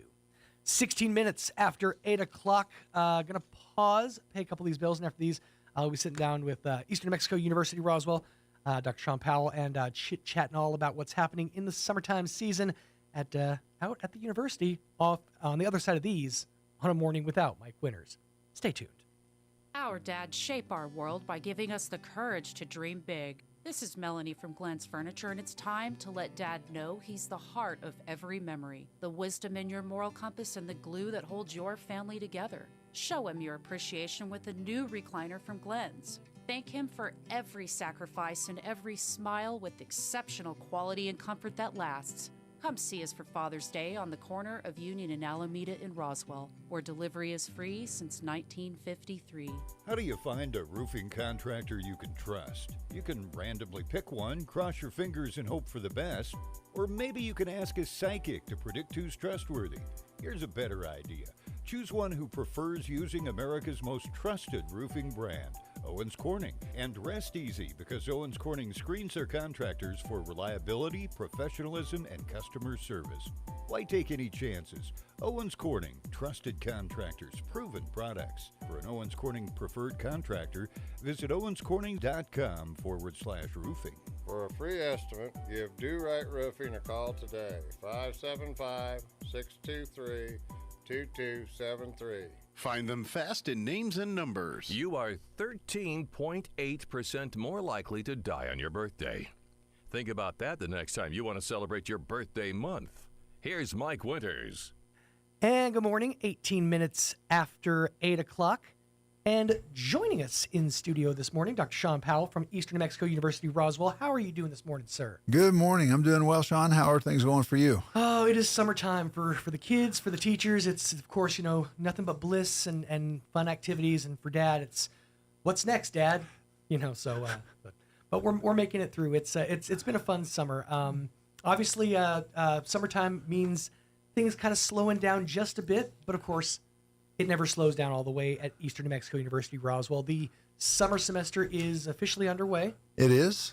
How are things going this semester? Things are going well. We've got many students out there taking some classes and trying to catch up on work that they're wanting to get done in this 8-week semester. And so it's a great opportunity to come out in the summer and get those classes done. Absolutely. And then also, just as a reminder, fall enrollment is open. And the earlier you enroll, the more opportunities you have to find the classes that you would like to take when you'd like to take them. And those classes do fill up really fast, especially the fall semester tends to be, I mean, every semester, people are going for those specific classes, but the fall semester, everybody's revved up, raring to go. The kids coming out of high school, they're looking to get into it. So space is going to fill up fast, especially on a lot of those lower level, the basic classes. You want to make sure to get those, get enrolled into those while time is good. Absolutely. And appreciate, again, the chance to be here and talk with you today. I did want to let everyone know our pool is open. Yes. It opened May 31st, and I don't know if there's any reservations still available.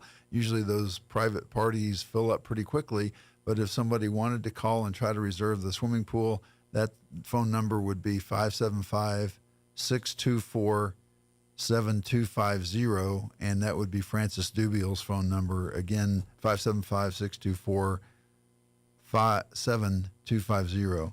So Frances could tell you whether or not those availability, whether there's any availability. I'm trying to stumble over the words here because I'm just thinking, I always hear she gets bombarded with phone calls the month before the pool even opens. Right. So I don't know, but and I'll be honest, you're kind of dashing my hopes and dreams here because I was specifically trying to get a weekend in July.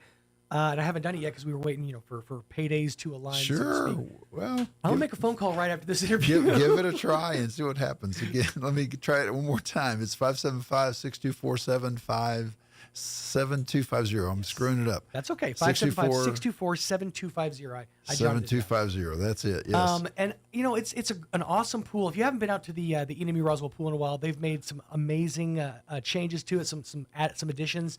And it's great to have another option because, everybody thinks, well, there's the aquatic center and then what else? There's the private pools. But, people sleep on the the Enemy Roswell pool. It's a great, great spot down there. It's like an oasis in the desert, so to speak. It's out there in the, amidst all the tumbleweeds and whatnot is this beautiful blue pool. So come on out and enjoy that for the summertime season. And you know what? I fully encourage, if you haven't done so yet, if you have a party or something planned, now's the time to make that phone call, 575-624-7250. Now, as we get through the summertime season, obviously, you've got the kids coming out of high school. They're going through their financial aid. Hopefully, they've already gone through that. But folks looking to take those first steps into the next semester, what are your recommendations as far as like a new student? I have no idea what I'm doing. I'm stepping out of high school where I was the big fish in the small pond, and now what? What do you recommend to that student?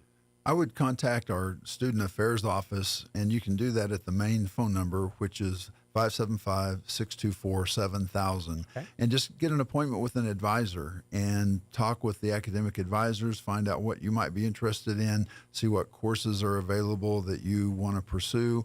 And again, the sooner you do that, the better off everything would be for you, because the longer you wait, the more chances are that the classes are going to fill up when you want to take them. Yeah, absolutely. And there's people think of ENME Roswell as, the stepping stone school. And in a lot of ways, it can be that. It can be your step to a 4-year degree.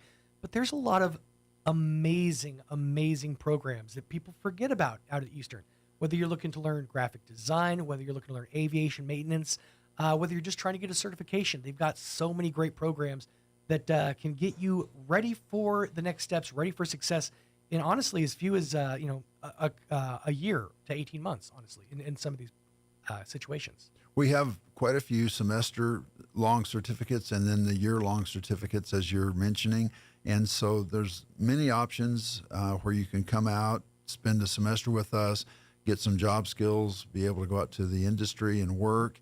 And then if you want to come back and spend more time with us to improve those skill sets and improve your knowledge and training, welding is one of the examples because we have different welding certificates. Absolutely. And so someone can come in and spend a semester with us and come in and spend 2 semesters or the full 2 years to get that associate's degree if that's what they choose to do.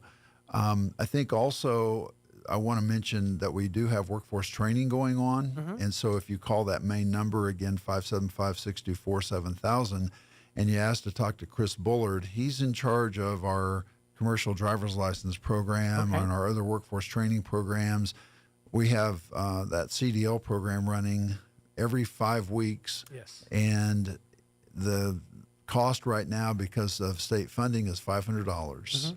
So they can come out and have an opportunity to test for their CDL license. And then from there, as you know, the sky's kind of unlimited right now in that field.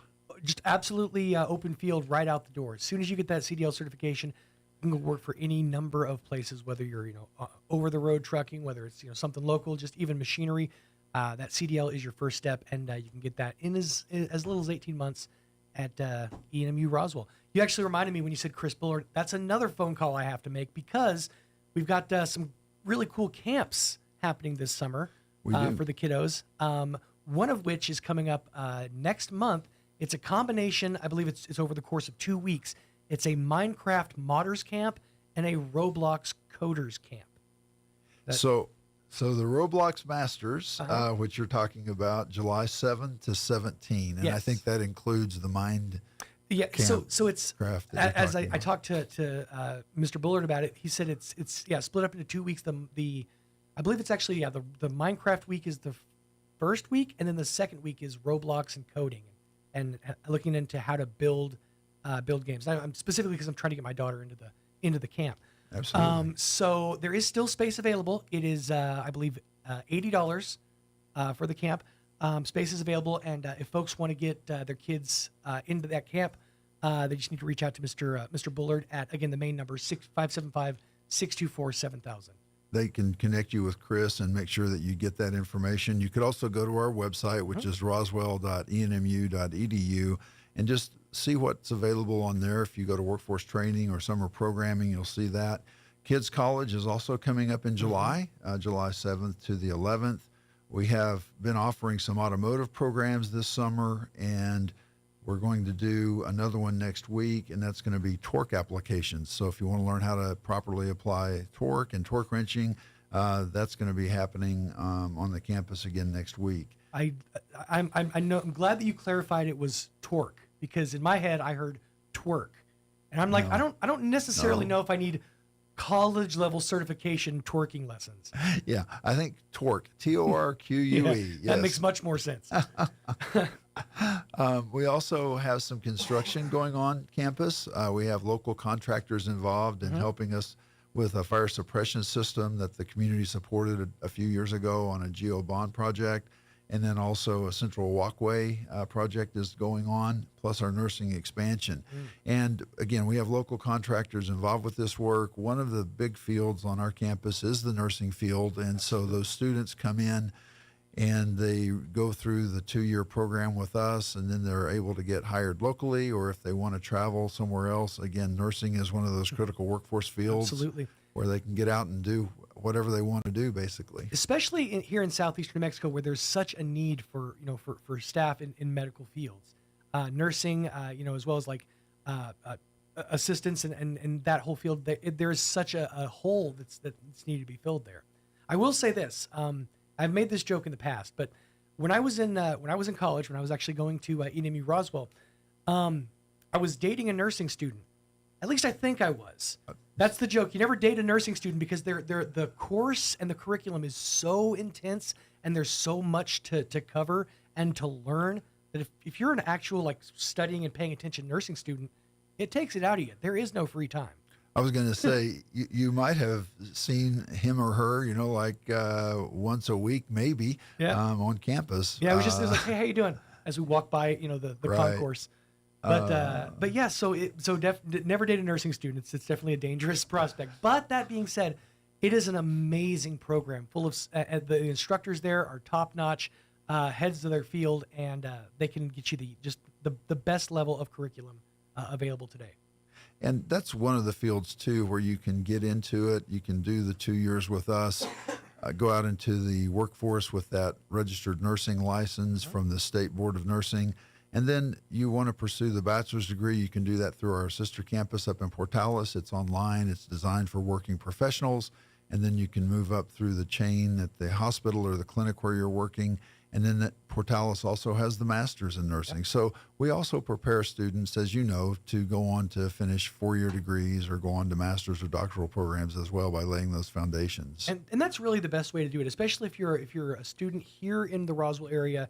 You can stay, home, or if you want to, do the dorm experience, they have some fantastic new housing. It's just only been built in recent years, so it's state of the art if you're looking for the dorm experience. But get all those, the basics, get your foundation here, and then, you can head out to anywhere. The programs in Portales are really second to none. I mean, if you're looking to expand that 2-year into a 4-year degree, they can absolutely do that. And all those courses and credits will transfer over to a place like ENMU and Portales. So. And our chancellor, Dr. Johnston, James Johnston, he's made a big effort of making this One Eastern initiative truly seamless for students, where they can transfer from one campus to the other, whether they're at Ruidoso or Roswell, or even if they're at Portales and they want to come back to Roswell or Ruidoso. It's a true One Eastern system for the students, and we're trying to make that experience as seamless as possible so they can transition from one campus to the next. It becomes its own cinematic universe, so to speak, the Eastern New Mexico University cinematic universe, all acting as one moving symbiotic creature, and you love to see that. Now, something you mentioned a little bit ago, I did want to go back on your website, roswell.enmu.edu. That website is an amazing resource, especially for first-time students. We talked about students coming fresh out of high school. You're not really sure what the next steps are going to be. The website is a comprehensive listing of everything you need to do, your first steps, all the paperwork for filling out your FAFSA if you haven't already done so, information about individual classes, programs that are available. It's an invaluable resource, and I encourage any first-time student, if you haven't done so, bookmark roswell.enmu.edu. It's a great resource if you're heading out to the university. Well, and Greg Tripp, our webmaster, and Martha Staub, who's the director of marketing, and the two of them have been getting together, and they work on that website, and they make sure that the content is relevant and up to date and very current and eye-catching. And so they've made great improvements on that website over the last year. Absolutely. So yeah, bookmark roswell.enmu.edu. Make sure you have that as a resource. Now, we are on the precipice of a pretty big event for the city of Roswell and for the International Air Center out there, with the Roswell International Air Races coming this fall. So the National Championship Air Races, September 10 to 14, coming up. The campus will be going remote, so it'll look like a COVID campus. We've been working with our RASD partners as well at University High School, Sidney Gutierrez, and of course Early College High School. I believe they're going to be on the same schedule where everything is going to be remote. We'll have 3 buildings that are going to be open. We'll have the gym open. My thought is, in our planning, there's going to be lots of RVs that are going to be at the Air Center. And once they park those, unless they have another vehicle to drive around in, they're going to be at the Air Center. Absolutely. And so we're going to open up the gym, and of course they could use the basketball court, they could use the weight room, the cardio room, the racquetball courts, whatever they want to do, but then also the showers are there for them. Nice. And, with the flooding that we had last year in Ruidoso, we had a great run through and practice with the capabilities with the gym and the new restrooms and locker rooms that were renovated, along with the sewer and sanitation systems. And so this is a great facility for them. We'll also look at having the dining hall open. Summit Food Service is going to be providing food during the air races. And then what I'm really trying to do is use our Performing Arts Center as an old base theater, because I think we might have an opportunity. We're looking into how much it's going to cost to put movies on. But I think if we could advertise, hey, we're going to show movies in the afternoon, evening after the races are over, we might have a few takers. And we wouldn't be looking at, trying to make a lot of money on this. We'd be trying to break even. Right. So a couple bucks a person, probably something like that for each of the showings. And if we could do that, then I think it would be a great opportunity for the people that are at the air races and staying here to have a chance to see campus. it's something that, I mean, Roswell's experienced to an extent with certain things like Hike It and Spike It, for example. You know, it has had a tendency to bring to double the population is how I've heard it. This is another one of those situations where we may double, possibly even triple our actual population of the people who are going to be here for that week. And I know that this is the first year, and I see nothing but amazing things coming, especially for the base area, because, like you said, with a lot of folks on foot, they're going to need facilities. They're going to need restaurants and places to shop. And yes, there are a few of those out there, but for the longest time, the base has sort of gone forgotten about. And I feel like this is bringing a spotlight and attention back to an area that has been severely underserved in Roswell. And it's a great chance to breathe some new life into that area. I totally agree, and we want to be a part of that. Mm-hmm. We've been in planning sessions with the Economic Development Corporation and also the folks that are associated with the Reno Air Racing Association who are putting on the races. Mm-hmm. Our STEM and math science educators will be involved with the STEM Discovery Zones, which they'll be putting on. Oh, cool. When they do it in Reno, they bring in about 7,500 to 10,000 students to see the STEM displays and learn about aviation. We probably won't hit that number, but we have had a couple of events in the past since I've been here where we've had statewide aviation aeronautical events and brought in 3,000 to 5,000 students. And so I think that's more of our target this first year.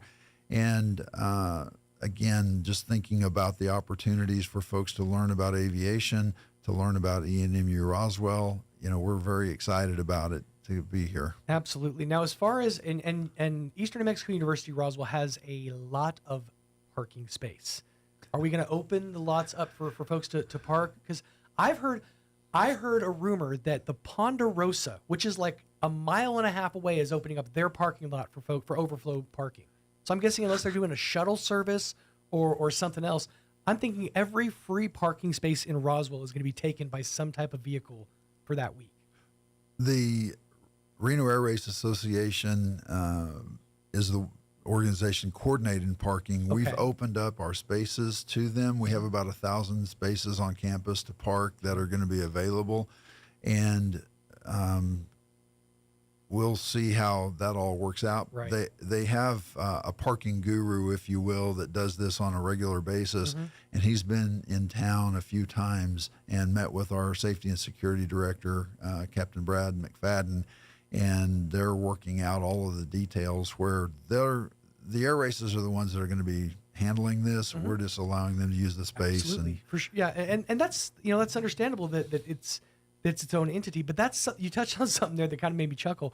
They have a parking guru. That's something you don't think about when you're organizing an air race. Is they've thought of everything all the way down to, we need a guy who is excellent at fitting vehicles into spaces. It's like that mobile game where you have to try to get the one truck out of the parking lot and you have to move all the other cars. He's played that game like 27 years now in his head, and that's his whole gig.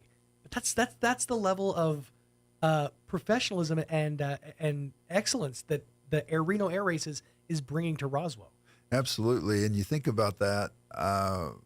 They've done it for 60 years over there in Reno.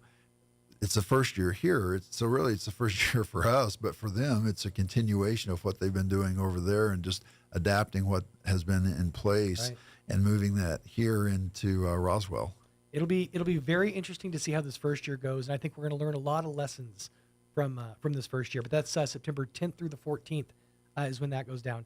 And yeah, I chuckled about a month ago. I was sitting down with the superintendent, and he was explaining that the campus.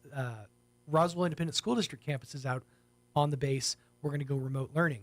I'm like, well, why would? Oh, yeah, because it's going to be a madhouse out there. Right. Nothing will get done if you try to do business as usual. So it makes a lot of sense to just take it all to a computer somewhere. So that's going to be a very interesting time. And like I said, I think that this is going to be that chance to really build up the base area. It's not going to be the joke of Roswell anymore. And I'm very excited about that.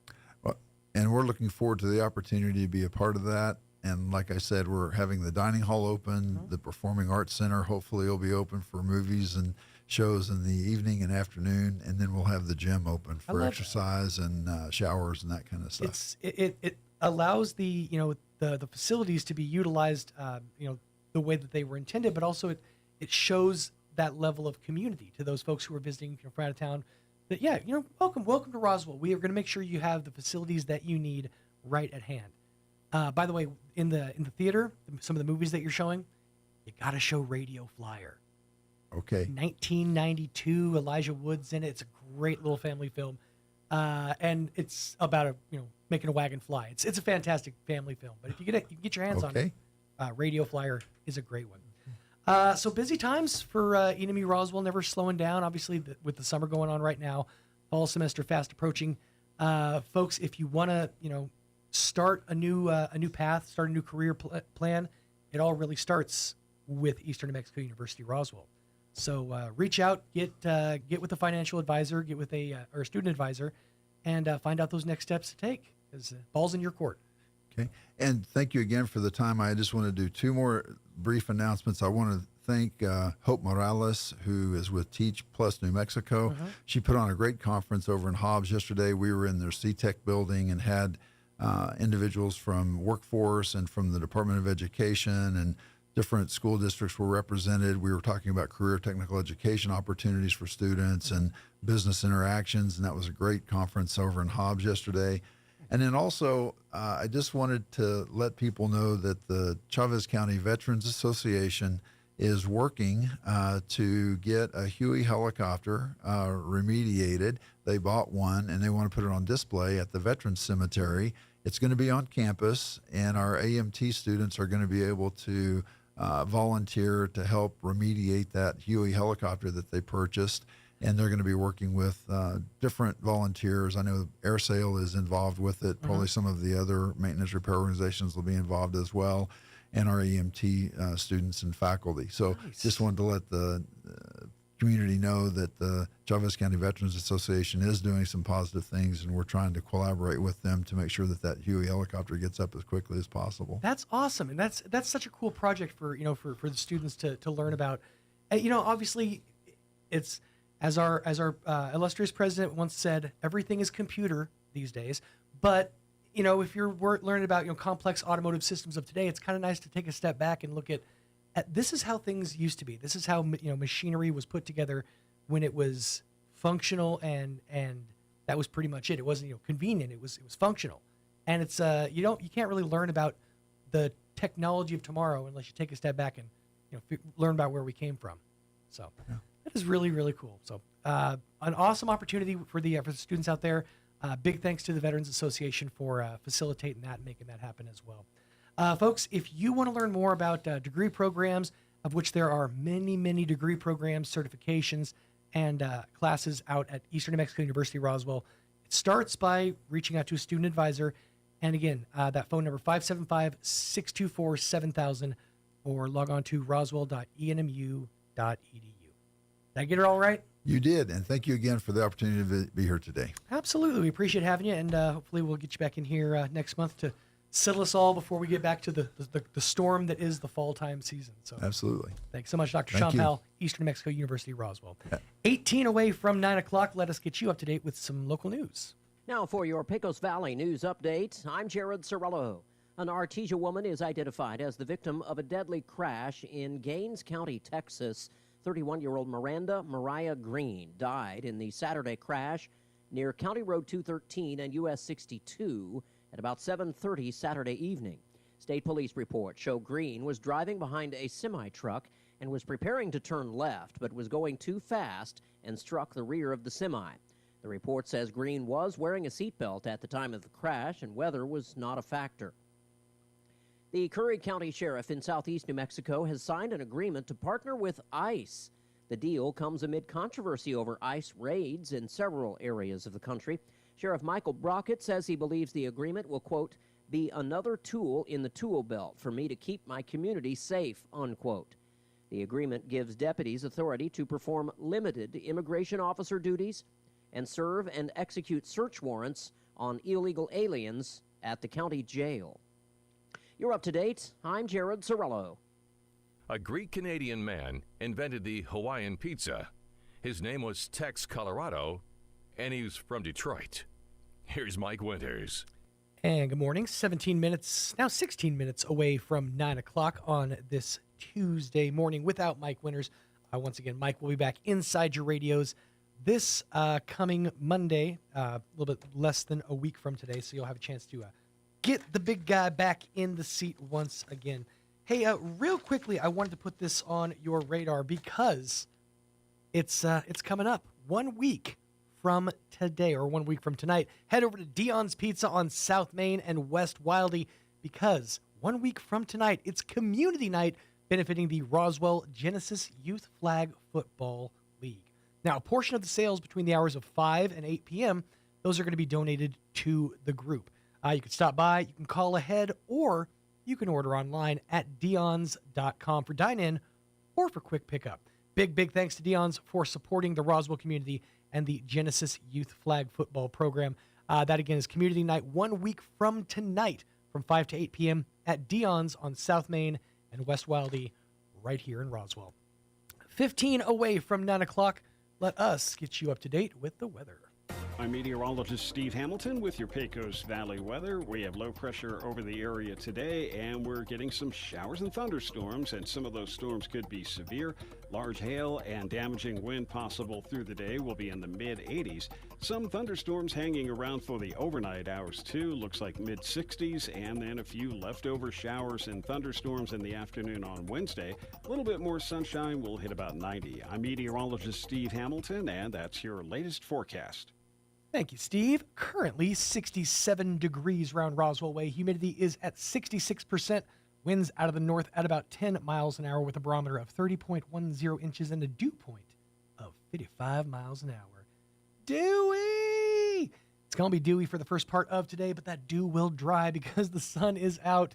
We still have a chance for a little more of that moisture. Showers and thunderstorms are likely mainly after 3 p.m. So get out there and enjoy some sunshine while you got it. Some of those storms could be severe. It's going to be partly sunny out there with a high of around 86 degrees. Winds out of the north 5 to 10 miles an hour becoming south in the afternoon. That chance of rain is at 60%. New rainfall amounts of less than 1/10 of an inch are expected except for in higher elevations or in thunderstorm situations. A 30% chance of showers, thunderstorms before midnight. Some of those storms could be severe. Mostly cloudy and a low of around 62 degrees. Winds out of the southeast 5 to 10 miles an hour. 20% chance of continued showers and thunderstorms afternoon on Wednesday. Mostly sunny with a high of around 89 degrees. Winds out of the south 5 to 10 miles an hour. Wednesday night, your last chance for some moisture for at least a little while, according to this forecast. Looking at Wednesday night, mostly cloudy, a low of around 65 degrees. Chance of rain of about 10% for your Wednesday night. Then, as I said, Thursday, it all goes back to summertime. 94 degrees for the high on Thursday with mostly sunny skies. 97 for the high on Friday. Sunny and hot, and we're down to 98 for Saturday, so that's a bit of a relief. 100 for the high, or 100 if you prefer, for the high on Sunday, and then all the way up to 102 for the high on Monday. So, as I said, it is going to be a bit of a scorcher, and I know right now you're enjoying the moisture, enjoying the wind outside, and the lack of summertime. But, of course, as things continue to heat up outside, it's time to get your pool summer ready. Mays Lumber Company in Roswell, they've got everything you need to get your pool ready for the splashy season. BioGuard pool generators, regular pool chemicals, all the accessories, and they can even test your water. So trust the pros at Mays Lumber, the BioGuard experts, to get you ready for the summer. Save with BioGuard and Mays Lumber Company. It's 115 South Virginia in Roswell. The folks that can get your pool ready just in time for the season. Because, tis the season. 12 minutes away from 9 o'clock. Let's get us up to date with the Red Apple Market Report. All across America, this is the Red Apple Audio Network's Market Report. Stocks open after the Dow was flat. The S&P 500 and NASDAQ were just slightly higher. Averages didn't show it, but there was some optimism that nothing had been heard about the U.S.-China trade talks in London. They're scheduled to continue today. Economic Council Director Kevin Hassett told CNBC The purpose of the first meeting was to make sure that China is serious to literally get handshakes from them and get this thing behind us. He continued, "Our expectation is that immediately after the handshakes, any export controls from the U.S. will be eased, and the rare earth minerals needed for cars and other high-tech products to be made here in the U.S. will be released in volume." And then he said we can go back to negotiating smaller matters. So we will see. A new survey of CEOs says only half as many chief executives as in April now think there'll be a recession. Many think tariffs won't be as high as feared, but that is not known. The New York Federal Reserve says people seem a little less concerned about inflation after the highest tariffs were removed, though others are still in effect. The Federal Reserve expects tighter control of the U.S. border to make hiring of seasonal workers a lot more difficult. There will be fewer workers available. With business, I'm Joe Connolly. This is the Red Apple Audio Network's Market Report. Sid Rosenberg here. You know, I'm not inspired by many people, but my close friend Scott Lebedo, America's artist, has a film about his 35-year patriotic career, and his story is simply amazing. The film, entitled The Relentless Patriot, will make you laugh, cry, and love your country more than you ever have. It's profoundly inspirational. So skip the next woke movie, watch The Relentless Patriot, streaming on Amazon Prime or Apple TV, a huge Sid Rosenberg fave. You received a social media message or text from an unknown number. They started a conversation with you, and over time, they earn your trust. Then, they encourage you to invest online or buy cryptocurrency. And when you do, they disappear, along with your money. But it can be avoided. The Securities Division of New Mexico's Regulation and Licensing Department can help. Learn to spot the red flags of investment scams at rld.nm.gov/red flags or call 505-476-4580. Have you spent a lot of time trying to whiten your teeth with no real success? Here at Carabelli Dental, we have a solution. Get that perfect smile you've always wanted with veneers. Veneer treatment is quick and minimally invasive and will provide you with a confident smile in just a couple easy steps. You deserve to love your smile, so don't let another day pass you by without calling us to start the smile design process. Come see the team at Carabelli Dental at the corner of 9th and Main in Roswell, or call 575-622-4455. Have you experienced the Valley Cafe yet? It's much more than lunch or dinner. It's an experience. Chef Anthony Noble is a nominated Chef of the Year and manager with a 4.9 out of 5 kitchen cleanliness rating and a 4.8 out of 5 most loved rating. It's time for you to experience the difference that so many others already have at the Valley Cafe. Visit for lunch or dinner at 801 West Brasher, the Orange Building across from Church on the Move in Roswell. And save the Valley Cafe in your contacts. 575-755-EATS. 575-755-3287. Don't forget, we can cater your event too, and a portion of our proceeds go to the Dream Center in Roswell. It's possible to turn peanut butter into diamonds. Peter Pan tried it with his buddy Skippy, but they couldn't do it in a jiff. Here's Mike Winters. Are you finished with the peanut butter puns yet? 8 minutes away from 9 o'clock on a Tuesday morning without Mike Winters. Hopefully your Tuesday off to a fantastic start. Hey, real quick, wanted to put this on your radar. We talked yesterday to a young lady, to the folks over at the Energy Transition Act. Now, thanks to Senate Bill 489, they're giving you an opportunity to save upwards of 28% on your energy bill. We're talking about major savings as we move into a season where you're probably going to be using a lot more electricity. Essentially, they're setting up solar farms statewide, and these solar farms will bank their solar energy and make it available to the public, whereas, places that, beforehand it was a pay-to-play system, essentially. You had to get the solar panels, get all the go through the process, and as we learned yesterday, that whole process can be done, and then the company can go bankrupt, and you're just left holding the bag, essentially. So, in situations like that, it's a tough thing to get into. But if you're looking to maybe get some energy savings, then I encourage you to get signed up for this program. It's super simple. It's a 5-minute enrollment. It's easy to qualify.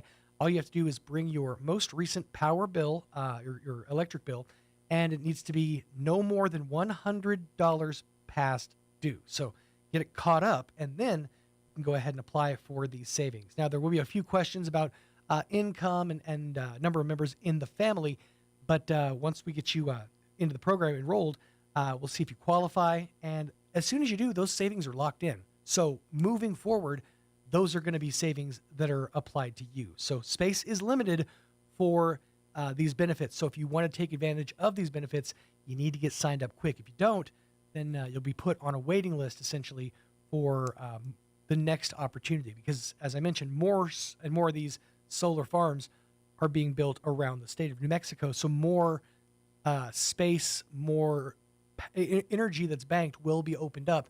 And in that case, if you're on a waiting list, then you can take advantage of those savings. But if you don't want to be put on a waiting list, and I don't imagine why you would, then get signed up right now. It's super simple to sign up. If you want more information, you can call 575-244-6911 or call 575-840-7450. You can also get more information and get enrolled by heading over to their office at 212 South Lee right here in Roswell. It's 212 South Lee in Roswell, or call 575-244-6911. But please get signed up. It is savings that are passed on to you. And at a time such as this, I think we could all use a little savings. Just a reminder, kids out there, the summer lunch program rolls on. Free summer breakfast and lunch is open to kids, all kids 18 and under. Doesn't matter if you're enrolled, homeschooled, no worries. If you're a kid under 18, you will be fed. Now, kids must be present to eat meal on site. But those locations include the Roswell Industrial Air Center, International. I don't know why they put industrial, as well as Carpenter Park and Spaceport Park, which is the skate park. Pocorn Park, Roswell, and the Goddard High Schools are going to have hot meals as well. And these are all hot meals, by the way. And Missouri Elementary is going to be on hand as well. Now, menus are going to be up on their website. Menus subject to change and availability, but that's free summer breakfast and lunch for the kids here in Roswell. And again, that's any kid under the age of 18. But if you're not in the Roswell area, if you're in the surrounding area, well, there's free summer lunch provided to you as well at the Dexter High School cafeteria. Picnic tables in front of Lewis Gym at 100 North Lincoln. Lunch is going to be served from 1 p.m. to 2 p.m., and that's happening all the way through June 30th and then July 1st and 2nd, as well as July 7th through the 17th.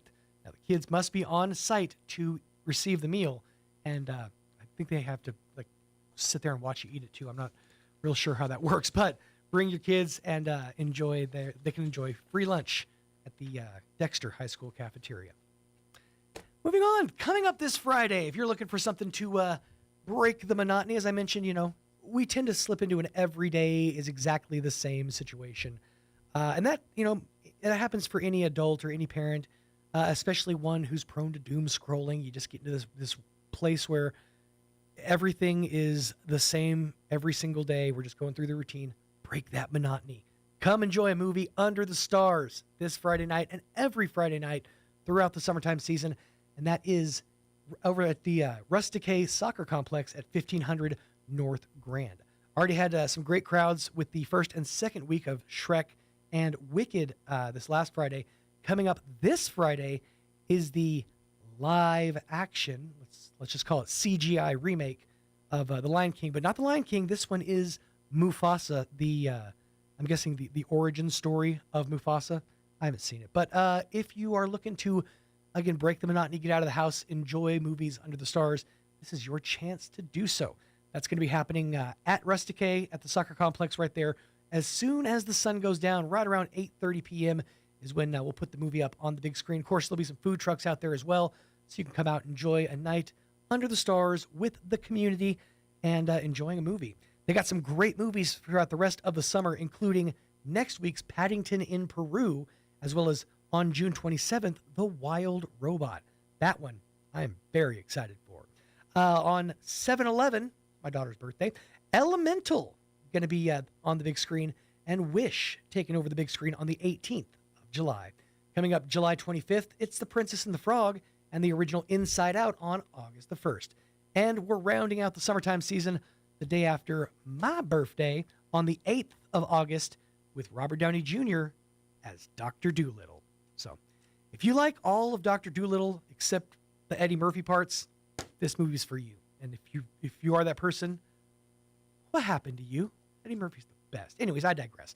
Movies in the park under the stars all provided by the fine folks at the Roswell Night Skies Association. Again, that happening at Rusty K Soccer Complex, 1500 North Grand, right here in Roswell.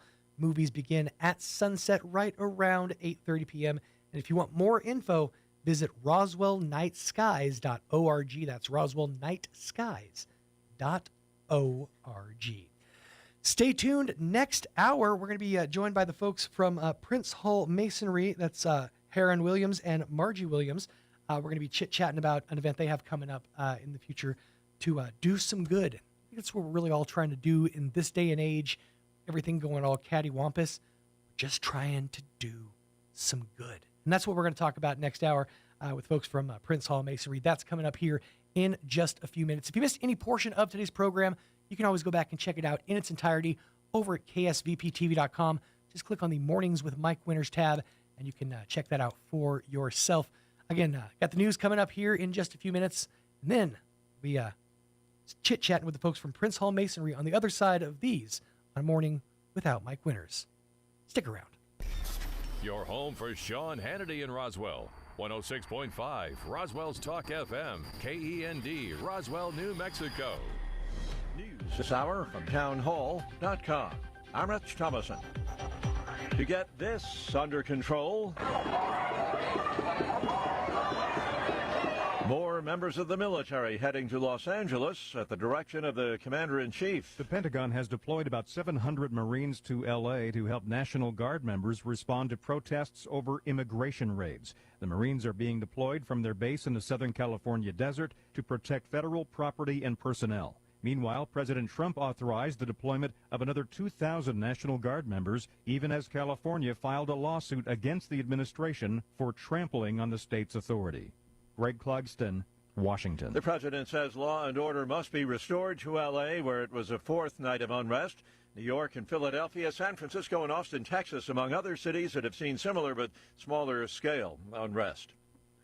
Health Secretary Kennedy has fired every member of a CDC vaccine advisory panel.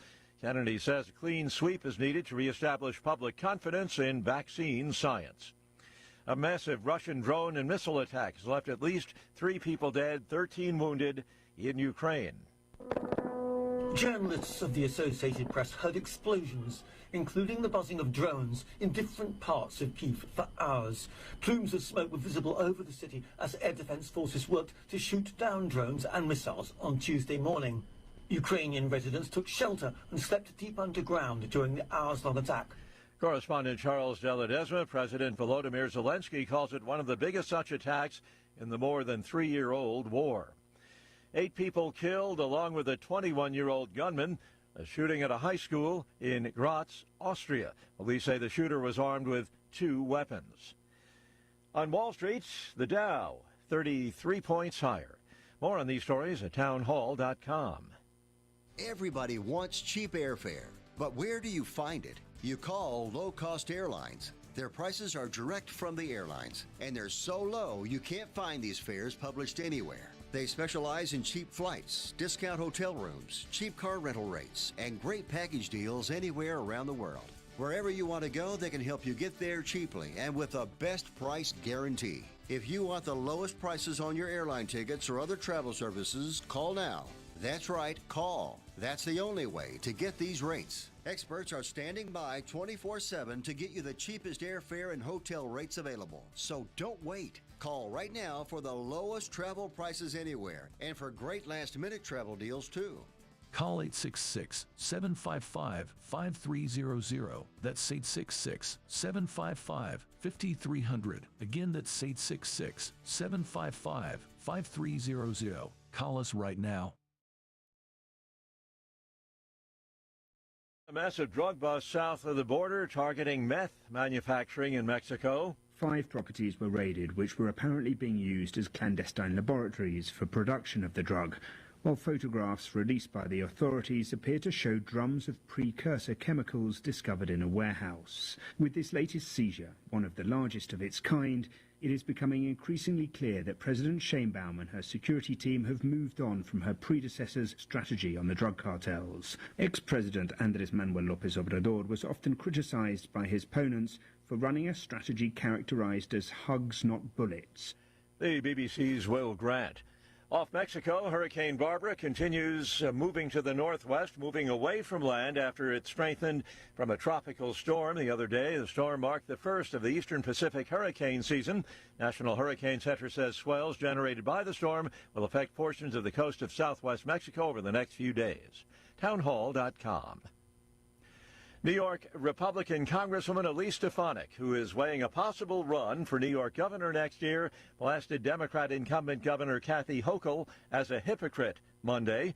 This comes after Governor Hochul joined other Democratic governors in calling President Trump's National Guard deployment in California over the weekend an alarming abuse of power. Stefanik compared President Trump's actions to Hochul's decision to use the New York National Guard to secure state-run prisons after corrections officers went on strike earlier this year. Mr. Trump sent some 2,000 National Guardsmen into L.A. on Saturday to quash escalating protests as thousands of people hit the streets to oppose the Trump administration's immigration crackdown.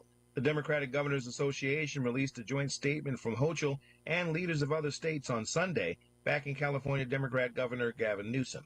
Bernie Bennett reporting. Find more on these stories at townhall.com.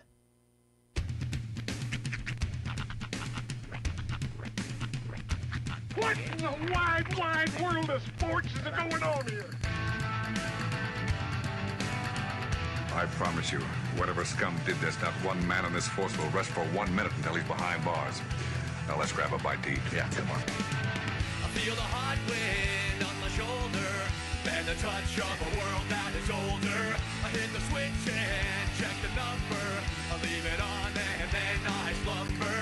I hear the rhythm ringing through it. Flamenco guitar and cumbia music. I hear the talking of the DJ.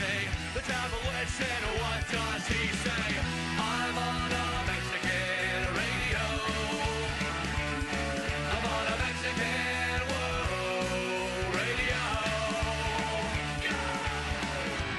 Broadcasting live from high atop the J.P. White Building in downtown Roswell, New Mexico.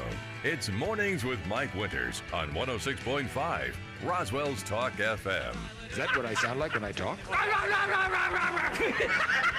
Now, here's your host, Mike Winters. And good morning, 6 minutes after 9 o'clock. Welcome to hour number 3. Oh, she's actually going to do this now, okay. Trace Nearness. Of a morning without Mike Winters on 106.5 Roswell's Talk FM. Happy Tuesday. Welcome to the second day of the rest of your life.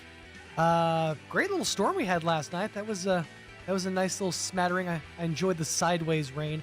Although it did occur to me, I'm like, did I roll my windows up? And then I went to open my door, and I got splashed in the face with the sideways rain, and I didn't care enough to go check. Luckily, they were only open a little crack, so no harm, no foul, just a little humidity in the car first thing this morning. But hopefully you made it through the storms safely. Here's a funny story. This morning, so every morning I take my kids to their grandma's house for the day so that I can come here and, try. But as we're going to grandma's house, both my kids, both very much, sleepy-brained, really didn't even want to be up at this time of hour, shouldn't be up at that hour during the summertime. But this is where we find ourselves. Had my daughter in the passenger seat, my son, who's 6, in the back seat in his booster. But I digress. We started talking about the weather last night, my daughter and I, and the conversation drifted to where we get our forecasts from because our percentages of rain have varied greatly. And I explained that mine, because I said a 60%, she said only a 30%. My forecasts come from the NOAA, the National Weather Service. And she goes, oh, I get mine from Google. And she said, it's just cuter. I'm like, what do you mean it's cuter? She goes, well, it's a little green frog that tells you the weather. I'm like, you're right, that is cuter. And Hunter from the back seat, and I look back to confirm this, he had that, when like somebody's just done, just over it, and they just, they do that thing where they like pinch the top of their nose. I look back and my son goes, it's not a frog. It's a lot of characters. I'm like, I understand, Hunter. There are different characters. Hers is just a frog. But I realized in that moment, I've seen it a couple of times before. For the most part, my son is, in general, pretty open to the situation, to whatever the situation happens to be, because, his sister tends to kind of own the room and dictate the situation. But there are those moments where my son is literally just done. He's just over it. His ability to sympathize and empathize just goes completely away. And it's usually first thing in the morning when he wakes up and he's just like, oh, Rhiannon, no, I don't have time for this right now. It's just really funny to me how he's just over it. As I mentioned to my daughter, I said, Hunter in the morning is basically the Reddit page r/quitYourBS. He's basically every single morning like, no, Rhiannon, that's not how it is. Just stop. Watching their interaction has been rather entertaining. But we made it through the rains of Monday evening, and more rain on the way in the forecast. We'll get you up to date with your forecast coming up here in just a few minutes. Let me give you the rundown for this hour of the program. Coming up here in just a few minutes, around 9:15 or so, we'll be sitting down with the folks from Prince Hall Masonry. That's Heron Williams and Margie Williams, and we'll be talking about an event that they have coming up in the very near future. So we'll get into that coming up here in just a few minutes on this here Tuesday morning. Real quickly, wanted to make sure to put this on your radar. Coming up this Thursday, a very special event for the Roswell Invaders and the Historical Society for Southeast New Mexico. They're going to be celebrating at Joe Bauman Field for Roswell Invaders Historical Society for Southeastern New Mexico / New Mexico Youth Challenge Academy Night. It's a mouthful. It's the Roswell Invaders taking on the Pecos Bills. That's going down at Joe Bauman Stadium, 100 East Poe, and that's happening this Thursday at 6:30 p.m. The game gets underway. The 1956 Lions Hondo Little League World Series champions are going to throw out the first pitch at the game, and the Historical Society for Southeastern New Mexico will have a table set up with just some cool little swag, some stuff to talk about the history of Roswell, of course, the history of the J.P. White House, and kind of go over some stuff as well. I think they'll maybe have some books available for purchase as well. But that's going down this Thursday, 6:30 p.m. at Joe Bauman Stadium, the Historical Society for Southeastern New Mexico / New Mexico Youth Challenge Academy Night. Thursday, 6:30 p.m., Joe Bauman Stadium, 100 East Poe. Come on out and root for the home team. 11 minutes after 9 o'clock, let us get you up to date with the weather. I'm meteorologist Steve Hamilton with your Pecos Valley weather. We have low pressure over the area today, and we're getting some showers and thunderstorms, and some of those storms could be severe. Large hail and damaging wind possible through the day will be in the mid-80s. Some thunderstorms hanging around for the overnight hours, too. Looks like mid-60s, and then a few leftover showers and thunderstorms in the afternoon on Wednesday. A little bit more sunshine. We'll hit about 90. I'm meteorologist Steve Hamilton, and that's your latest forecast. Thank you, Steve. 12 minutes after 9 o'clock. Currently 71 degrees around Roswell Way. Humidity is at 81% right now. 61%. Winds out of the north at around 9 miles an hour. The barometer is at 30.11 inches with a dew point of 57 degrees. Looking for showers and thunderstorms later today, mostly after 3 p.m. Some of those storms could be severe. Mostly sunny, high of around 86 degrees. Winds out of the northeast 5 to 10 miles an hour, becoming south in the afternoon. Your chance of rain is about 60%. New rainfall amounts less than 1/10 of an inch are expected, except higher amounts in thunderstorms. 30% chance of showers and thunderstorms before midnight. Some of those storms could be severe as well. Mostly cloudy, 62 for the overnight low. Winds out of the southwest 5 to 10 miles an hour. 20% chance of rain for your Wednesday, as well as the rain chances slough off a bit, and the heat wave makes its way back to Roswell. But a 20% chance of rain for your Wednesday, looking at a high of around 89 degrees and 65 for the overnight low. Only a 10% chance of the wet stuff for your Wednesday night. Thursday, mostly sunny, 94 for the high, back up to 97 on Friday. And as I mentioned, only going up from there, 98 on Saturday, 100 on Sunday, and 102 for the high on Monday. Break out the sunscreen, and of course, stay hydrated, because it's going to be a scorcher. Also, this is usually covered on the Humane Society days, but if you're going to walk your dogs, make sure to walk them early in the morning or later in the evening because that ground gets pretty hot. Don't believe me? Take your own shoes off and try to go for a stroll. That's what I thought. 13 minutes after 9 o'clock, we are going to pause, pay a couple of these bills, and after these, the folks from Prince Hall Masonry are going to join us on the other side of these on a morning without Mike Winters. Stay tuned. Lights, camera, action. Get superhero savings during our summer blockbuster sales event going on right now at Roswell Ford. Hey Roswell, you don't need to be a hero to pay zero. Drive home a new Ford with zero down and zero payments this summer. Plus, at Roswell Ford, everyone gets employee pricing. You heard right. At Roswell Ford, you pay what we pay on our huge inventory of new Fords. Stuck in your loan or lease and want out early? Roswell Ford can get you released, even if you owe thousands more than it's worth, regardless of make, miles, or condition. Don't let the credit villains keep you from driving your dream car. At Roswell Ford, getting approved is a possible mission, so you can pay what we pay. Your mission, should you choose to accept it, is to find the best car and get massive American-made savings and the best car buying experience. Get on board at Roswell Ford, because we'll do whatever it takes to make a deal. 821 North Main Street in beautiful Roswell. Call 575-623-3673 or online at roswellford.com. Interest accrues from date of sale on select vehicles. Trade balances refinanced to new loan. Subject to lender approval. Offers not combined. When managing a chronic illness, access to the right treatments makes all the difference. Artesia General Hospital's Infusion Center provides IV therapy and biologic treatments, so you don't have to travel far for care. Expert infusion therapy right here in Artesia. Call 575-736-8256 today to learn more. Maybe your AC unit needs a little tender, loving care. If you don't know where to turn, then you don't know Jack. Fergalicious. In fact, they're downright funky. Fergalicious. Let the boys at Fergie's Plumbing and Heating get your AC unit ice cold, just like some of my lady friends.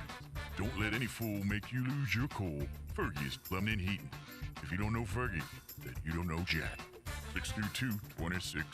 Fergalicious. Bob Reed Pest Control. Reliable, professional, and experienced. The technicians at Bob Reed Pest Control have been providing pest management services for over 50 years and will continue to set high standards for their customers. Protect your family's most important investment, your home, and protect your children and pets from the dangers of poisonous bugs and insects. Everyone at Bob Reed Pest Control are trained and knowledgeable in the latest pest management practices, offering effective treatment plans for each situation. Bob Reed Pest Control. Find them online, BobReedPestControl.com, or call 575-623-5344. Serving all of Southeast New Mexico. Growing things in Roswell is a battle. Your lawn's trying to turn brown, your trees are wanting to turn yellow, the weeds want to take over, and the fleas and ticks are trying to move in. So come down to Roswell Seed Company and choose your weapons. We have fertilizer to make your lawn lush and lovely, iron to keep your trees nice and green, sprays to kill the weeds, and more sprays to chase away the fleas and ticks. This is Ben Manette from Roswell Seed Company. Yeah, it's a jungle out there, except it never rains. If you suffer from pogonophobia, you would not want to attend a party with the following people: Kenny Rogers, Santa Claus, Willie Nelson, the cast of Duck Dynasty, and 2/3 of ZZ Top. Here's Mike Winters. It's dudes with beards, for those who are curious. By the way, rest in peace, Phil Robertson. Sad news there. Good morning, 17 minutes after 9 o'clock on that dour note. Joining us in studio this morning, Haroon Williams and Margie Williams from the Prince Hall Masonry, correct? Did I making all that correct? Yes. Awesome. How are you all doing this morning? Good. How are you? Thanks for having us. Doing good. So summertime is underway. How are you guys enjoying your summertime? Things staying pretty hectic for you? Oh, it was good. We just came back from a trip to Florida, Nice. where my niece graduated. Awesome. Magna cum laude from Palatka Senior High. Oh, really? Florida, yeah. I didn't know they did magna cum laude in high school. Oh, yeah. That's cool. Yeah. They also do, like here, how we have the early college programs. Uh-huh. They have those out there as well. So she got an associate and early college degree program as well. Our audio engineer right in here covering what I should have been able to do, where she could just held up a sign that said, "Turn up their mic, stupid." I've done that too. So cool. Did you get to see any of the sites, maybe hit up the amusement parks while you were out in Florida? No amusement parks, but we did go to the beach. We enjoyed the beach. Nice. Of course. You was out in the Atlantic for a little bit. You got to dip a toe in the ocean. I've only ever been to the ocean one time. It was when we went to L.A. when I was a freshman in high school. We jumped the wakes as like a group, and we were punished. I was on a mission trip. We were punished, and we had to ride the bus on the floor the way home because we got wet and stuff. And so you can ride on the floor and sleep on the gym floor. So don't ever have fun if you're on a mission trip, I think is the takeaway from this. But very cool. So getting a little sun, a little sand in Florida, and now it's back to business as usual. Yes, so to speak. yes. So tell me a little bit about Prince Hall Masonry and how you got involved. So it was through family and tradition that we got involved. Okay. We've been doing Masonic stuff since I was younger, through the Moorish Science Temple of America. Okay. So this kind of just, when we moved here, we met some fellow brothers and sisters, and they invited us into the lodge, and so that was in 2018, and we've been doing that ever since. Awesome. So it runs in the family, so to speak. Technically, yes. You can become a Mason or a Star by asking a fellow Mason or a fellow Star. Okay.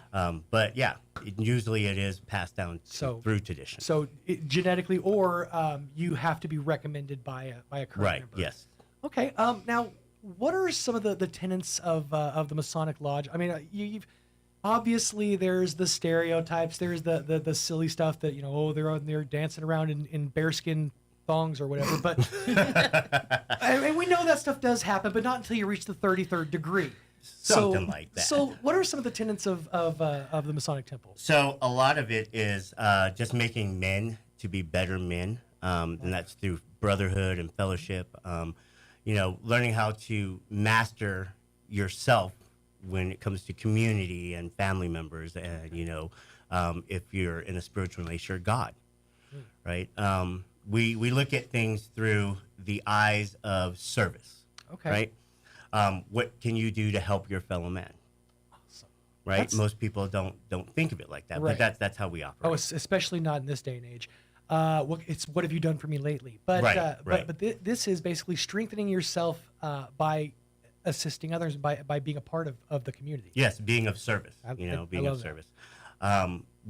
What most people don't understand about Masonry is that those of us who are Masons, we've been there. We've struggled. We've gone without help before, and when we've gotten into positions where we are able to help, it is the best thing to do. Help those who need the help. Right.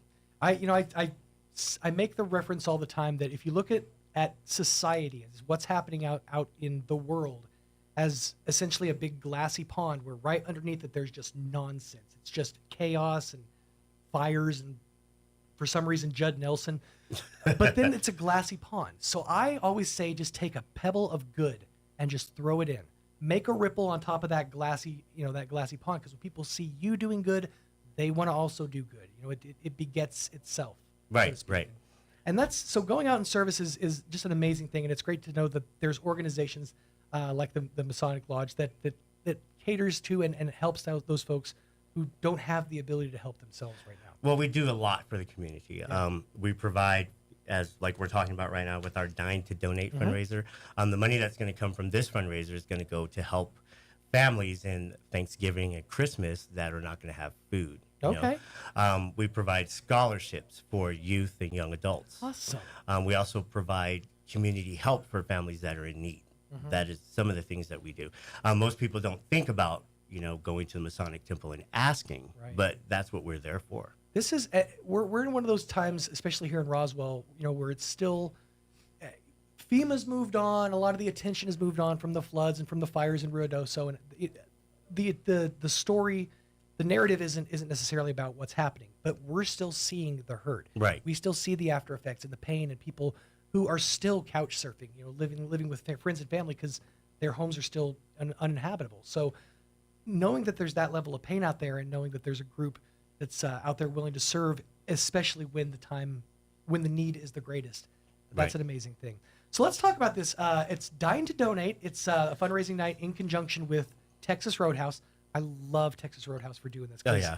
They always step up. And first of all, the best customer service experience as far as like a steakhouse here in Roswell, not to poo-poo anybody else, but I happen to be a fan of a Texas-sized yeehaw. So yes, Amber Lopez and her crew are totally awesome. Absolutely. The food is great over at Texas Roadhouse. The service is impeccable.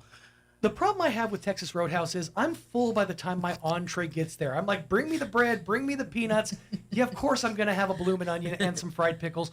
Oh, that's right, I ordered a steak. Well, I'll eat that later. We'll eat that later, right? Usually take the steak to go. That's right. So you definitely get the bang for your buck. And this time you're going to get an extra bang for your buck because tomorrow evening, 10% of the proceeds raised at Texas Roadhouse are going to benefit your organization, and specifically something that we're going to talk about here in just a second. So it's 3 p.m. to 8 p.m. Yes, 3 p.m. to 8 p.m. And you must have the flyer. Yes, so you must have the flyer. It can be downloaded on our Facebook page. Okay. We also have, we can send it out if anybody needs it. If you would like a PDF of it, we can give you a PDF to post with today's show. Okay, so if they have it on, let's say, their phone. Yes, that they works? can show it as well. There you go. So yeah, if you go to Facebook and then just, you guys have a presence on Facebook? We don't have a presence on Facebook, but the Roswell Masonic Lodge number 18. Okay. Their Facebook page is normally how most people get in contact with us because we do share the building with them. Okay, Roswell Masonic Lodge number 18 on Facebook to get that flyer. But again, that's 10% of the proceeds from 3 p.m. to 8 p.m. tomorrow afternoon and evening go straight to benefit your organization.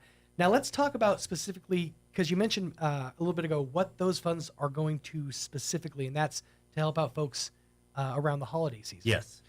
So every year, since 2018, since me and my wife have been in the organization, every year we've done Thanksgiving baskets and Christmas baskets. Okay. And those are full-fledged Christmas and Thanksgiving meals where, you get turkey, ham, all the fixings, dessert as well.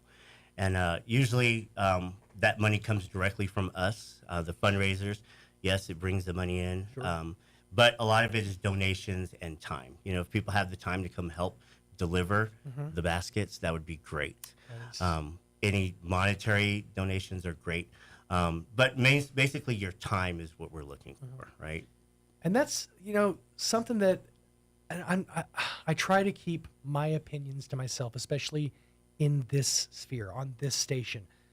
But just with the closure of organizations like Meals on Wheels, there's a lot of folks who are, homebound, who don't get out, who aren't able to get out. Right, exactly. And those folks, their needs just completely go unmet. And it's organizations like yours that step up and fill in that gap. Well, this year we're trying to service, as many families as we can. Over the past few years, we've done anywhere from 25 to 30 families. Okay. This year we're trying to get all of those. If you know of anybody that is going to be without, please let us know so that we can get those people. We're trying to do at least 50 families this year. Okay.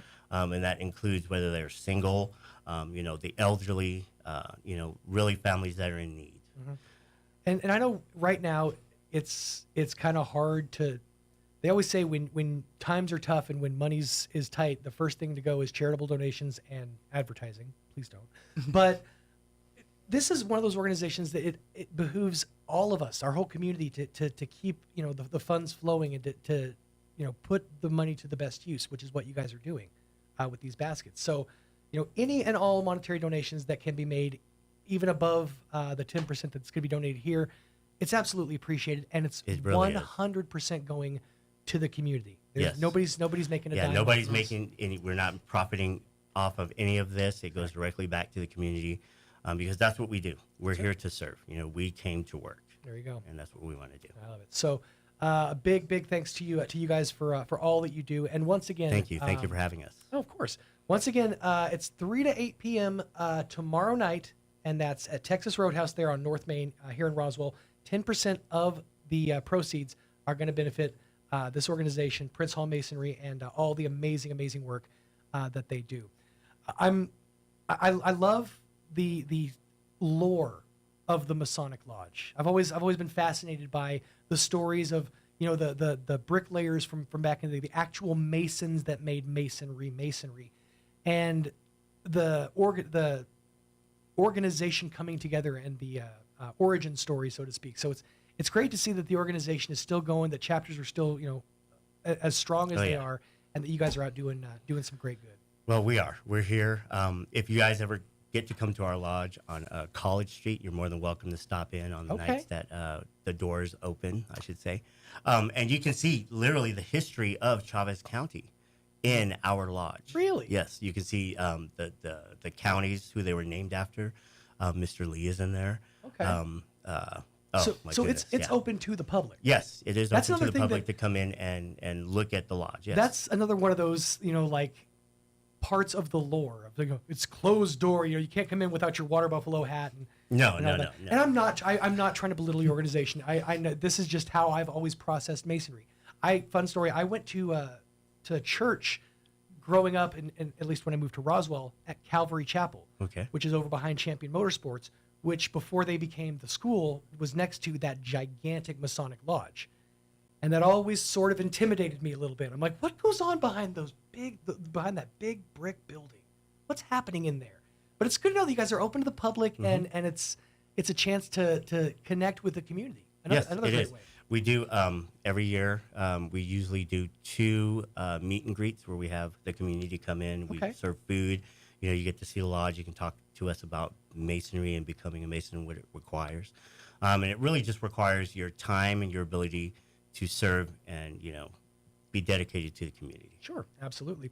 So if folks want to learn more about your organization or about masonry in general, how do they find out about you? Where do you they can go? come to the lodge. We usually have meetings anywhere during the week on Monday and Wednesday. Saturday meetings are usually closed to the public. Okay.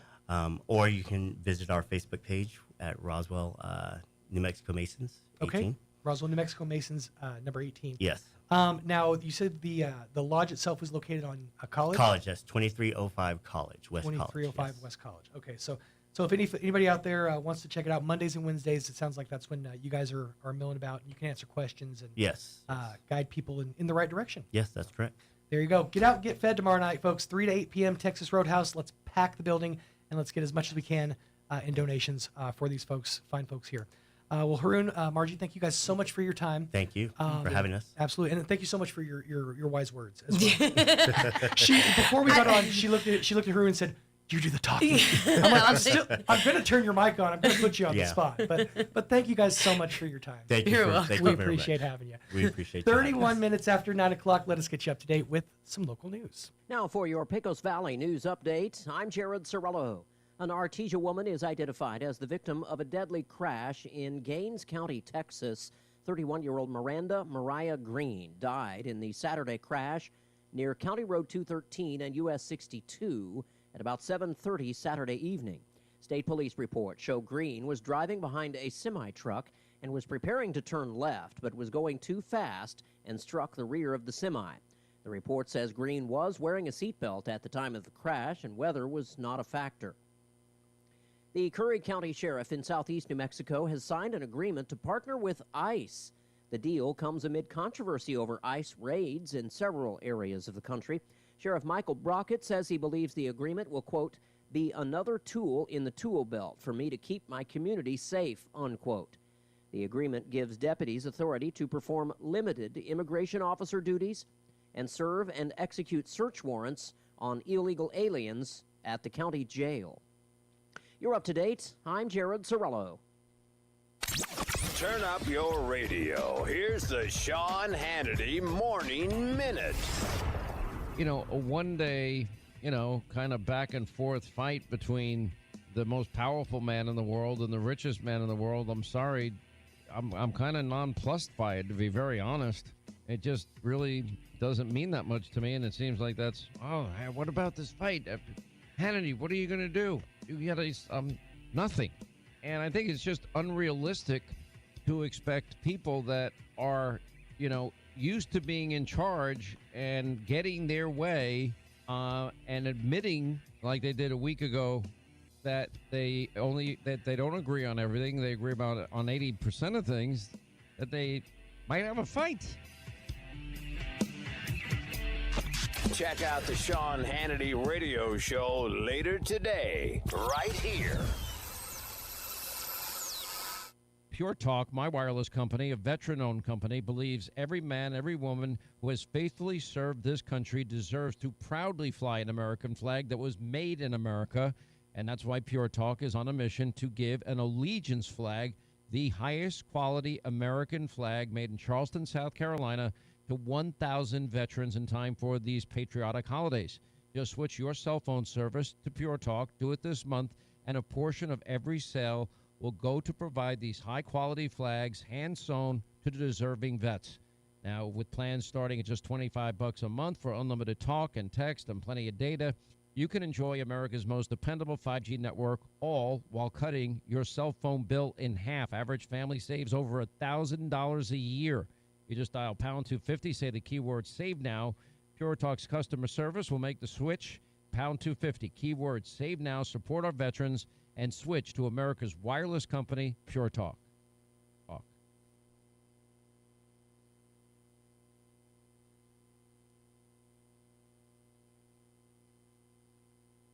I'm meteorologist Steve Hamilton with your Pecos Valley weather. We have low pressure over the area today, and we're getting some showers and thunderstorms, and some of those storms could be severe. Large hail and damaging wind possible through the day will be in the mid-80s. Some thunderstorms hanging around for the overnight hours, too. Looks like mid-60s, and then a few leftover showers and thunderstorms in the afternoon on Wednesday. A little bit more sunshine will hit about 90. I'm meteorologist Steve Hamilton, and that's your latest forecast. Thank you, Steve. 34 minutes after 9 o'clock. So here is what we are going to do. We have a little extra time here in the hour. We're going to replay most of, if not all, of the interview that Mike had with Garrett Toddy, the manager of the Roswell Invaders baseball team. So we'll replay that interview right now. Take a listen. Well, Invaders, Garrett Toddy joining us in studio this morning. Good morning, sir. How you doing today? Good morning. I'm doing great. How are you? Well, you know what? For a guy that's coming off 0 hours of sleep, you're looking, sounding pretty good. Yeah, I'm kind of used to it. You know, in spring training, you're sitting up wondering what you're gonna do with the ball club. So, I mean, it's, you know, maybe 2, 3, 4 hours of sleep, and I'm not usually a morning person anyway. So, and then our workouts are in the morning, so. You know, I'm used to it by now, but I thought our games are at night. What's going on here? I know, and that's the deal. That growing up as a baseball player, you become a night person most of the time because just because, you know, it's part of the DNA that you play ball at night. But you know, in spring training, we like to get things done a little bit earlier and let the guys take the night to rest and maybe learn the town a little bit. And you know, you think about it though, it's like you guys, like. You live rock star lifestyles in some aspect, but like a rock star literally just does their thing at night, where you guys are like, okay, our show's at night, but we got to prep during the day. We're up at 2:30. At 2:30, we're, you know, so you get like we're on the line having our, what I call our quote morning meeting, because it's morning for us. You know, we have our morning meeting at, you know, 2:30, and then we take batting practice at 3, and then. You know, I let the boys cut out and go get something to eat, or they bring their lunch with them, and then, you know, and then we get the field ready, and 6:30, man, it's time to play baseball. You know? And you're ready to go and do everything, and this is important too, because, and this is something that actually we were just talking kind of before here is when we talk about, you know, the Invaders in the Pecos League, for some of these players, this is their first time being exposed to professional baseball. You know, prior to this, they come from college or high school. You know, it's little league ball versus, and I'm not trying to say little league. No, I get what you're saying. I get what you're saying completely. Now it's like, no, people are paying you for this sport. Correct. It's a different expectation now. It's not. Yes, at a certain time, this is a learning moment, and we want these kids to get better. But there are actions for consequences. You miss meetings, you get fired. That's what happens to these types of things. Right. And they're kind of learning these things or being exposed to this for the first time in some cases. Right. I mean, I remember. So I had an early exposure to pro baseball. I'm from a little town called Morris, Oklahoma. It's a town of 1,200 people, an hour south of Tulsa, and we actually.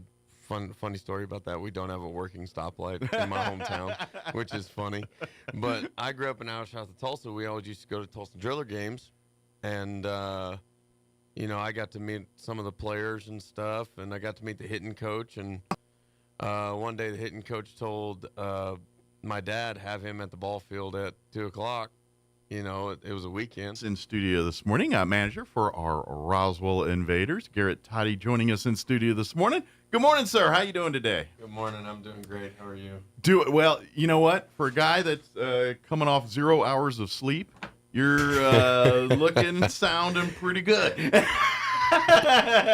Yeah, I'm kind of used to it. You know, it's in spring training, you're sitting up wondering what you're gonna do with the ball club. So, I mean, it's, you know, maybe 2, 3, 4 hours of sleep, and I'm not usually a morning person anyway. So, Sure. And then our workouts are in the morning, so you know, I'm used to it by now. But I thought our games are at night. What's going on here? I know, and that's the deal. That's growing up as a baseball player, you become a night person most of the time because just because, you know, it's part of the DNA that you play ball at night. But, you know, in spring training, we like to get things done a little bit earlier and let the guys take the night to rest and maybe learn the town a little bit. And you know, whatnot. you think about it, though. It's like you guys, like, you live rock star lifestyles in some aspect. But, like, a rock star literally just does their thing at night, where you guys are like, okay, our show's at night, but we got to prep during the day. We're up at 2:30. At 2:30, we're, you know, so you get like we're on the line having our what I call our quote morning meeting because it's morning for us.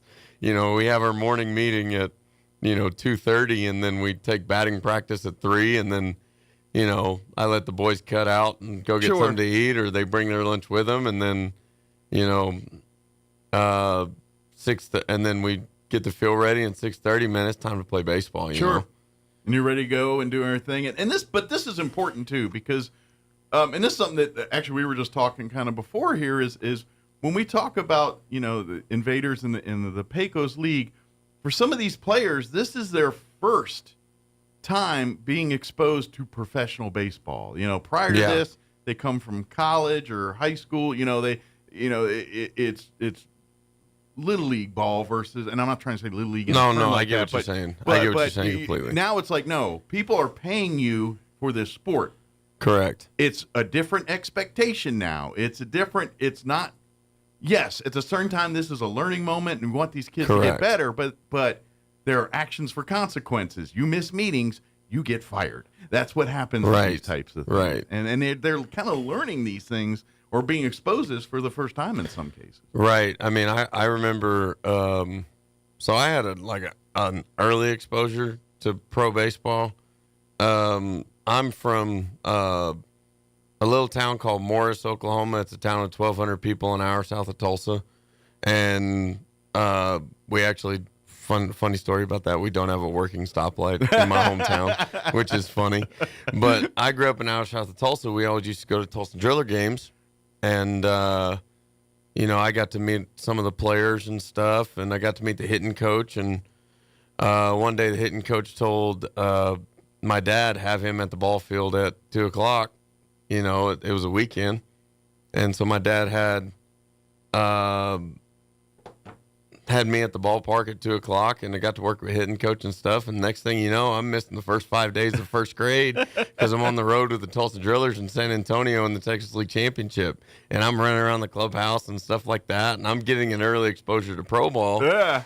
And then we kept becoming Drillers fans. And then when I was 14, I became a bat boy for 3 years. And then I caught bullpens for 3 years. Like, I got to share a locker room with guys like Nolan Arenado and Trevor Story. Cool. And you have a real unique, cool. That's awesome. I've lived a weird life. Yeah. Like, I've lived a very, very weird life, but in a good childhood. Way. Yeah. In a good way. Yeah. Because that set me up to play. I remember always telling people, I said, the turning point for me in my baseball life as a player, and I'll say this was the turning point that got me to play in the Pecos League, play pro baseball, was there was a heat wave in 2012 in Oklahoma. Okay. Two hottest places in the world were Tulsa, Oklahoma, and Baghdad, Iraq. No, right? Don't want to be in either one at that point. Oh, don't want to be in either one of them at that point.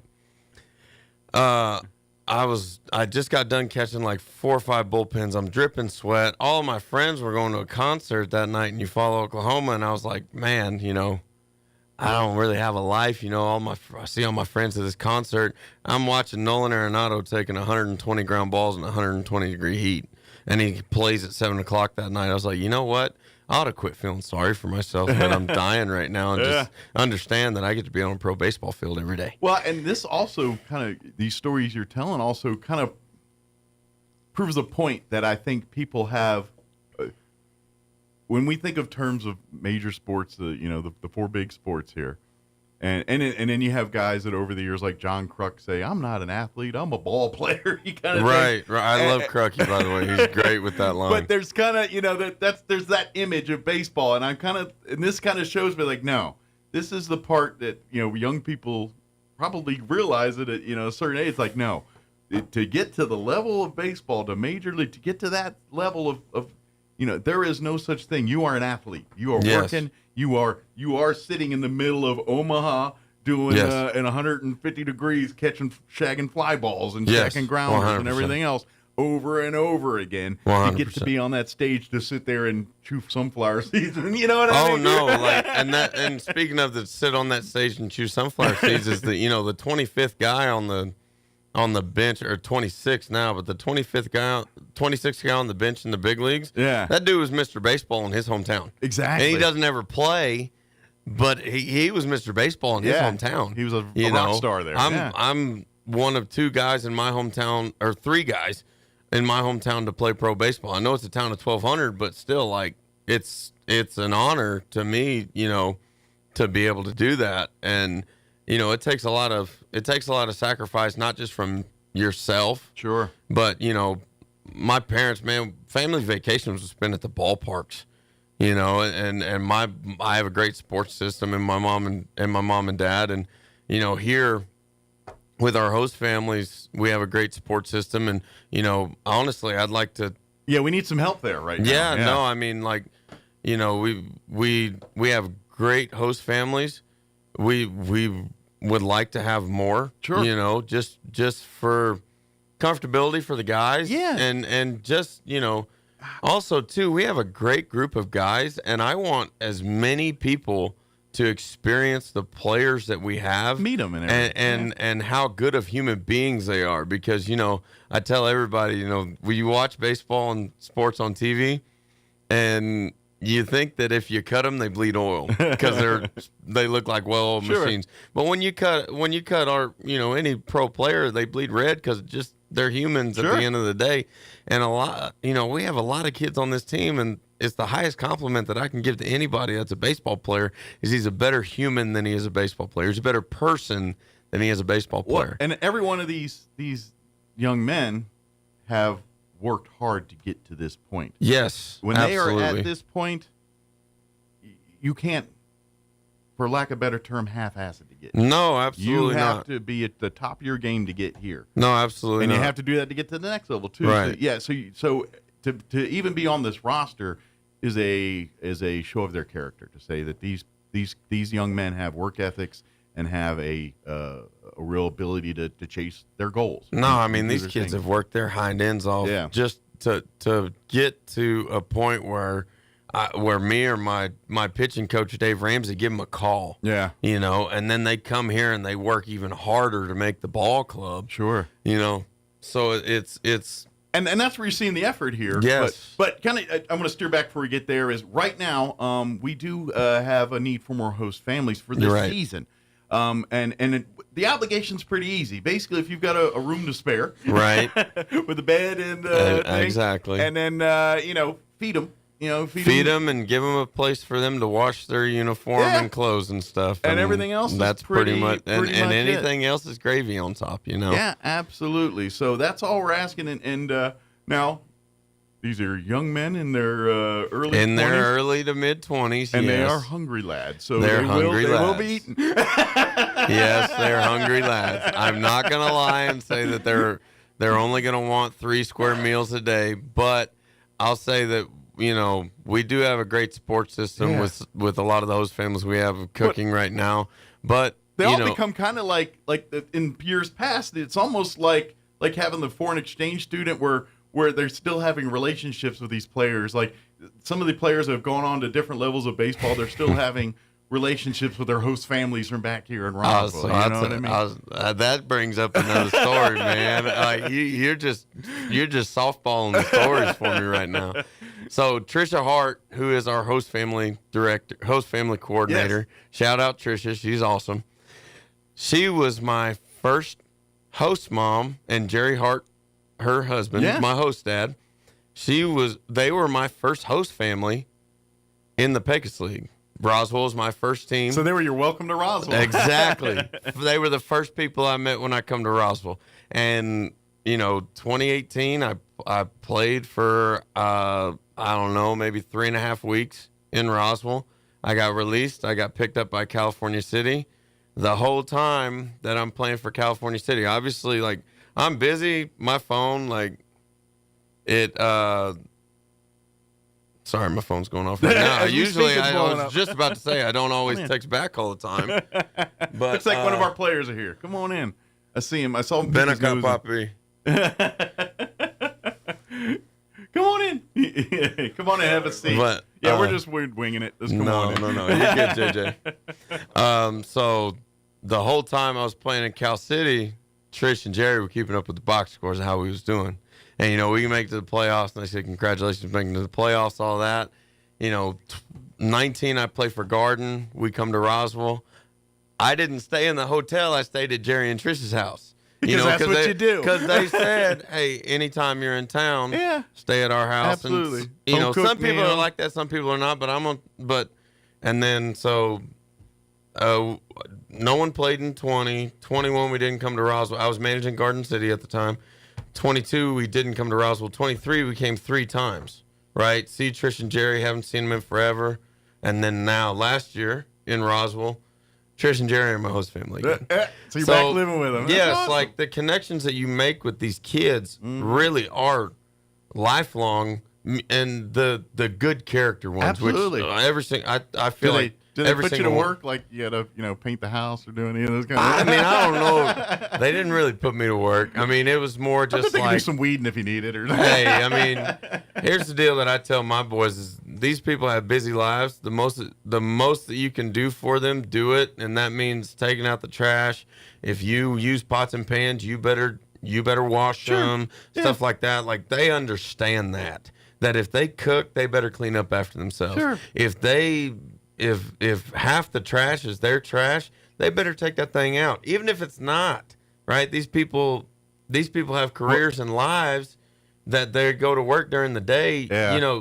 The least you can do, they're putting you up in the house. The least you can do is take the trash out for them. They're learning, you guys. But at the same time, it's a lot of it. But this is the family thing, and this is where it turns into this. This is where it turns into family. And I'm going to take a stab is next thing you know, you're taking out the trash or whatever, and now you're literally just one of their children, basically. It's like, now right. Next thing you know, you got the Owen Mills portrait, and there's right. No, there with the kid in the background. Yeah. We used to try to just get to learn. That was one thing that I tell all the players is the best thing that I ever did with Jerry and Trish, my first host families. I got to know them.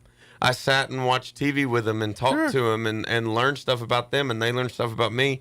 And I took that with the other host families I had whenever I was playing. I tell the boys, you just build relationships. Get to know your host family. Don't just come in and go to your room and sit down and they'll watch turn out YouTube to be support and stuff. Systems, really, later in life, and your biggest fans. Absolutely, they want to get to know you. If they didn't want to get to know you, they wouldn't welcome you into their house. Absolutely. And stuff like that. So if someone's interested in saying they're listening and saying, you know what, maybe we should host it. What's the best way to kind of just get a hold of you guys through the website or Facebook? The best way is to contact Trisha Hart. Okay. I have her number right here. All right.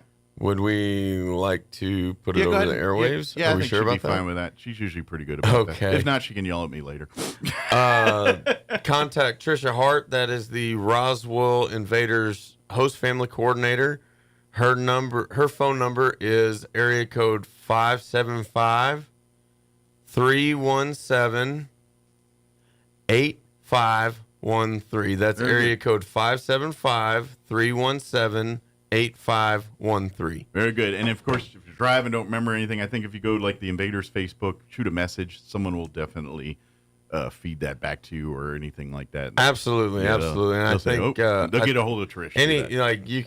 There's multiple ways to get a hold of Trish. I mean, or come out to a ball game. Come out to a ball game. That'd be a great way to do it too. Come out to a ball game. I'm the guy that coaches third base that has the great mustache, self-proclaimed, a great mustache. No, that's a strong stash. It's a great. Your stash game is strong, sir. Yeah, me and my dad got the same one, so you know.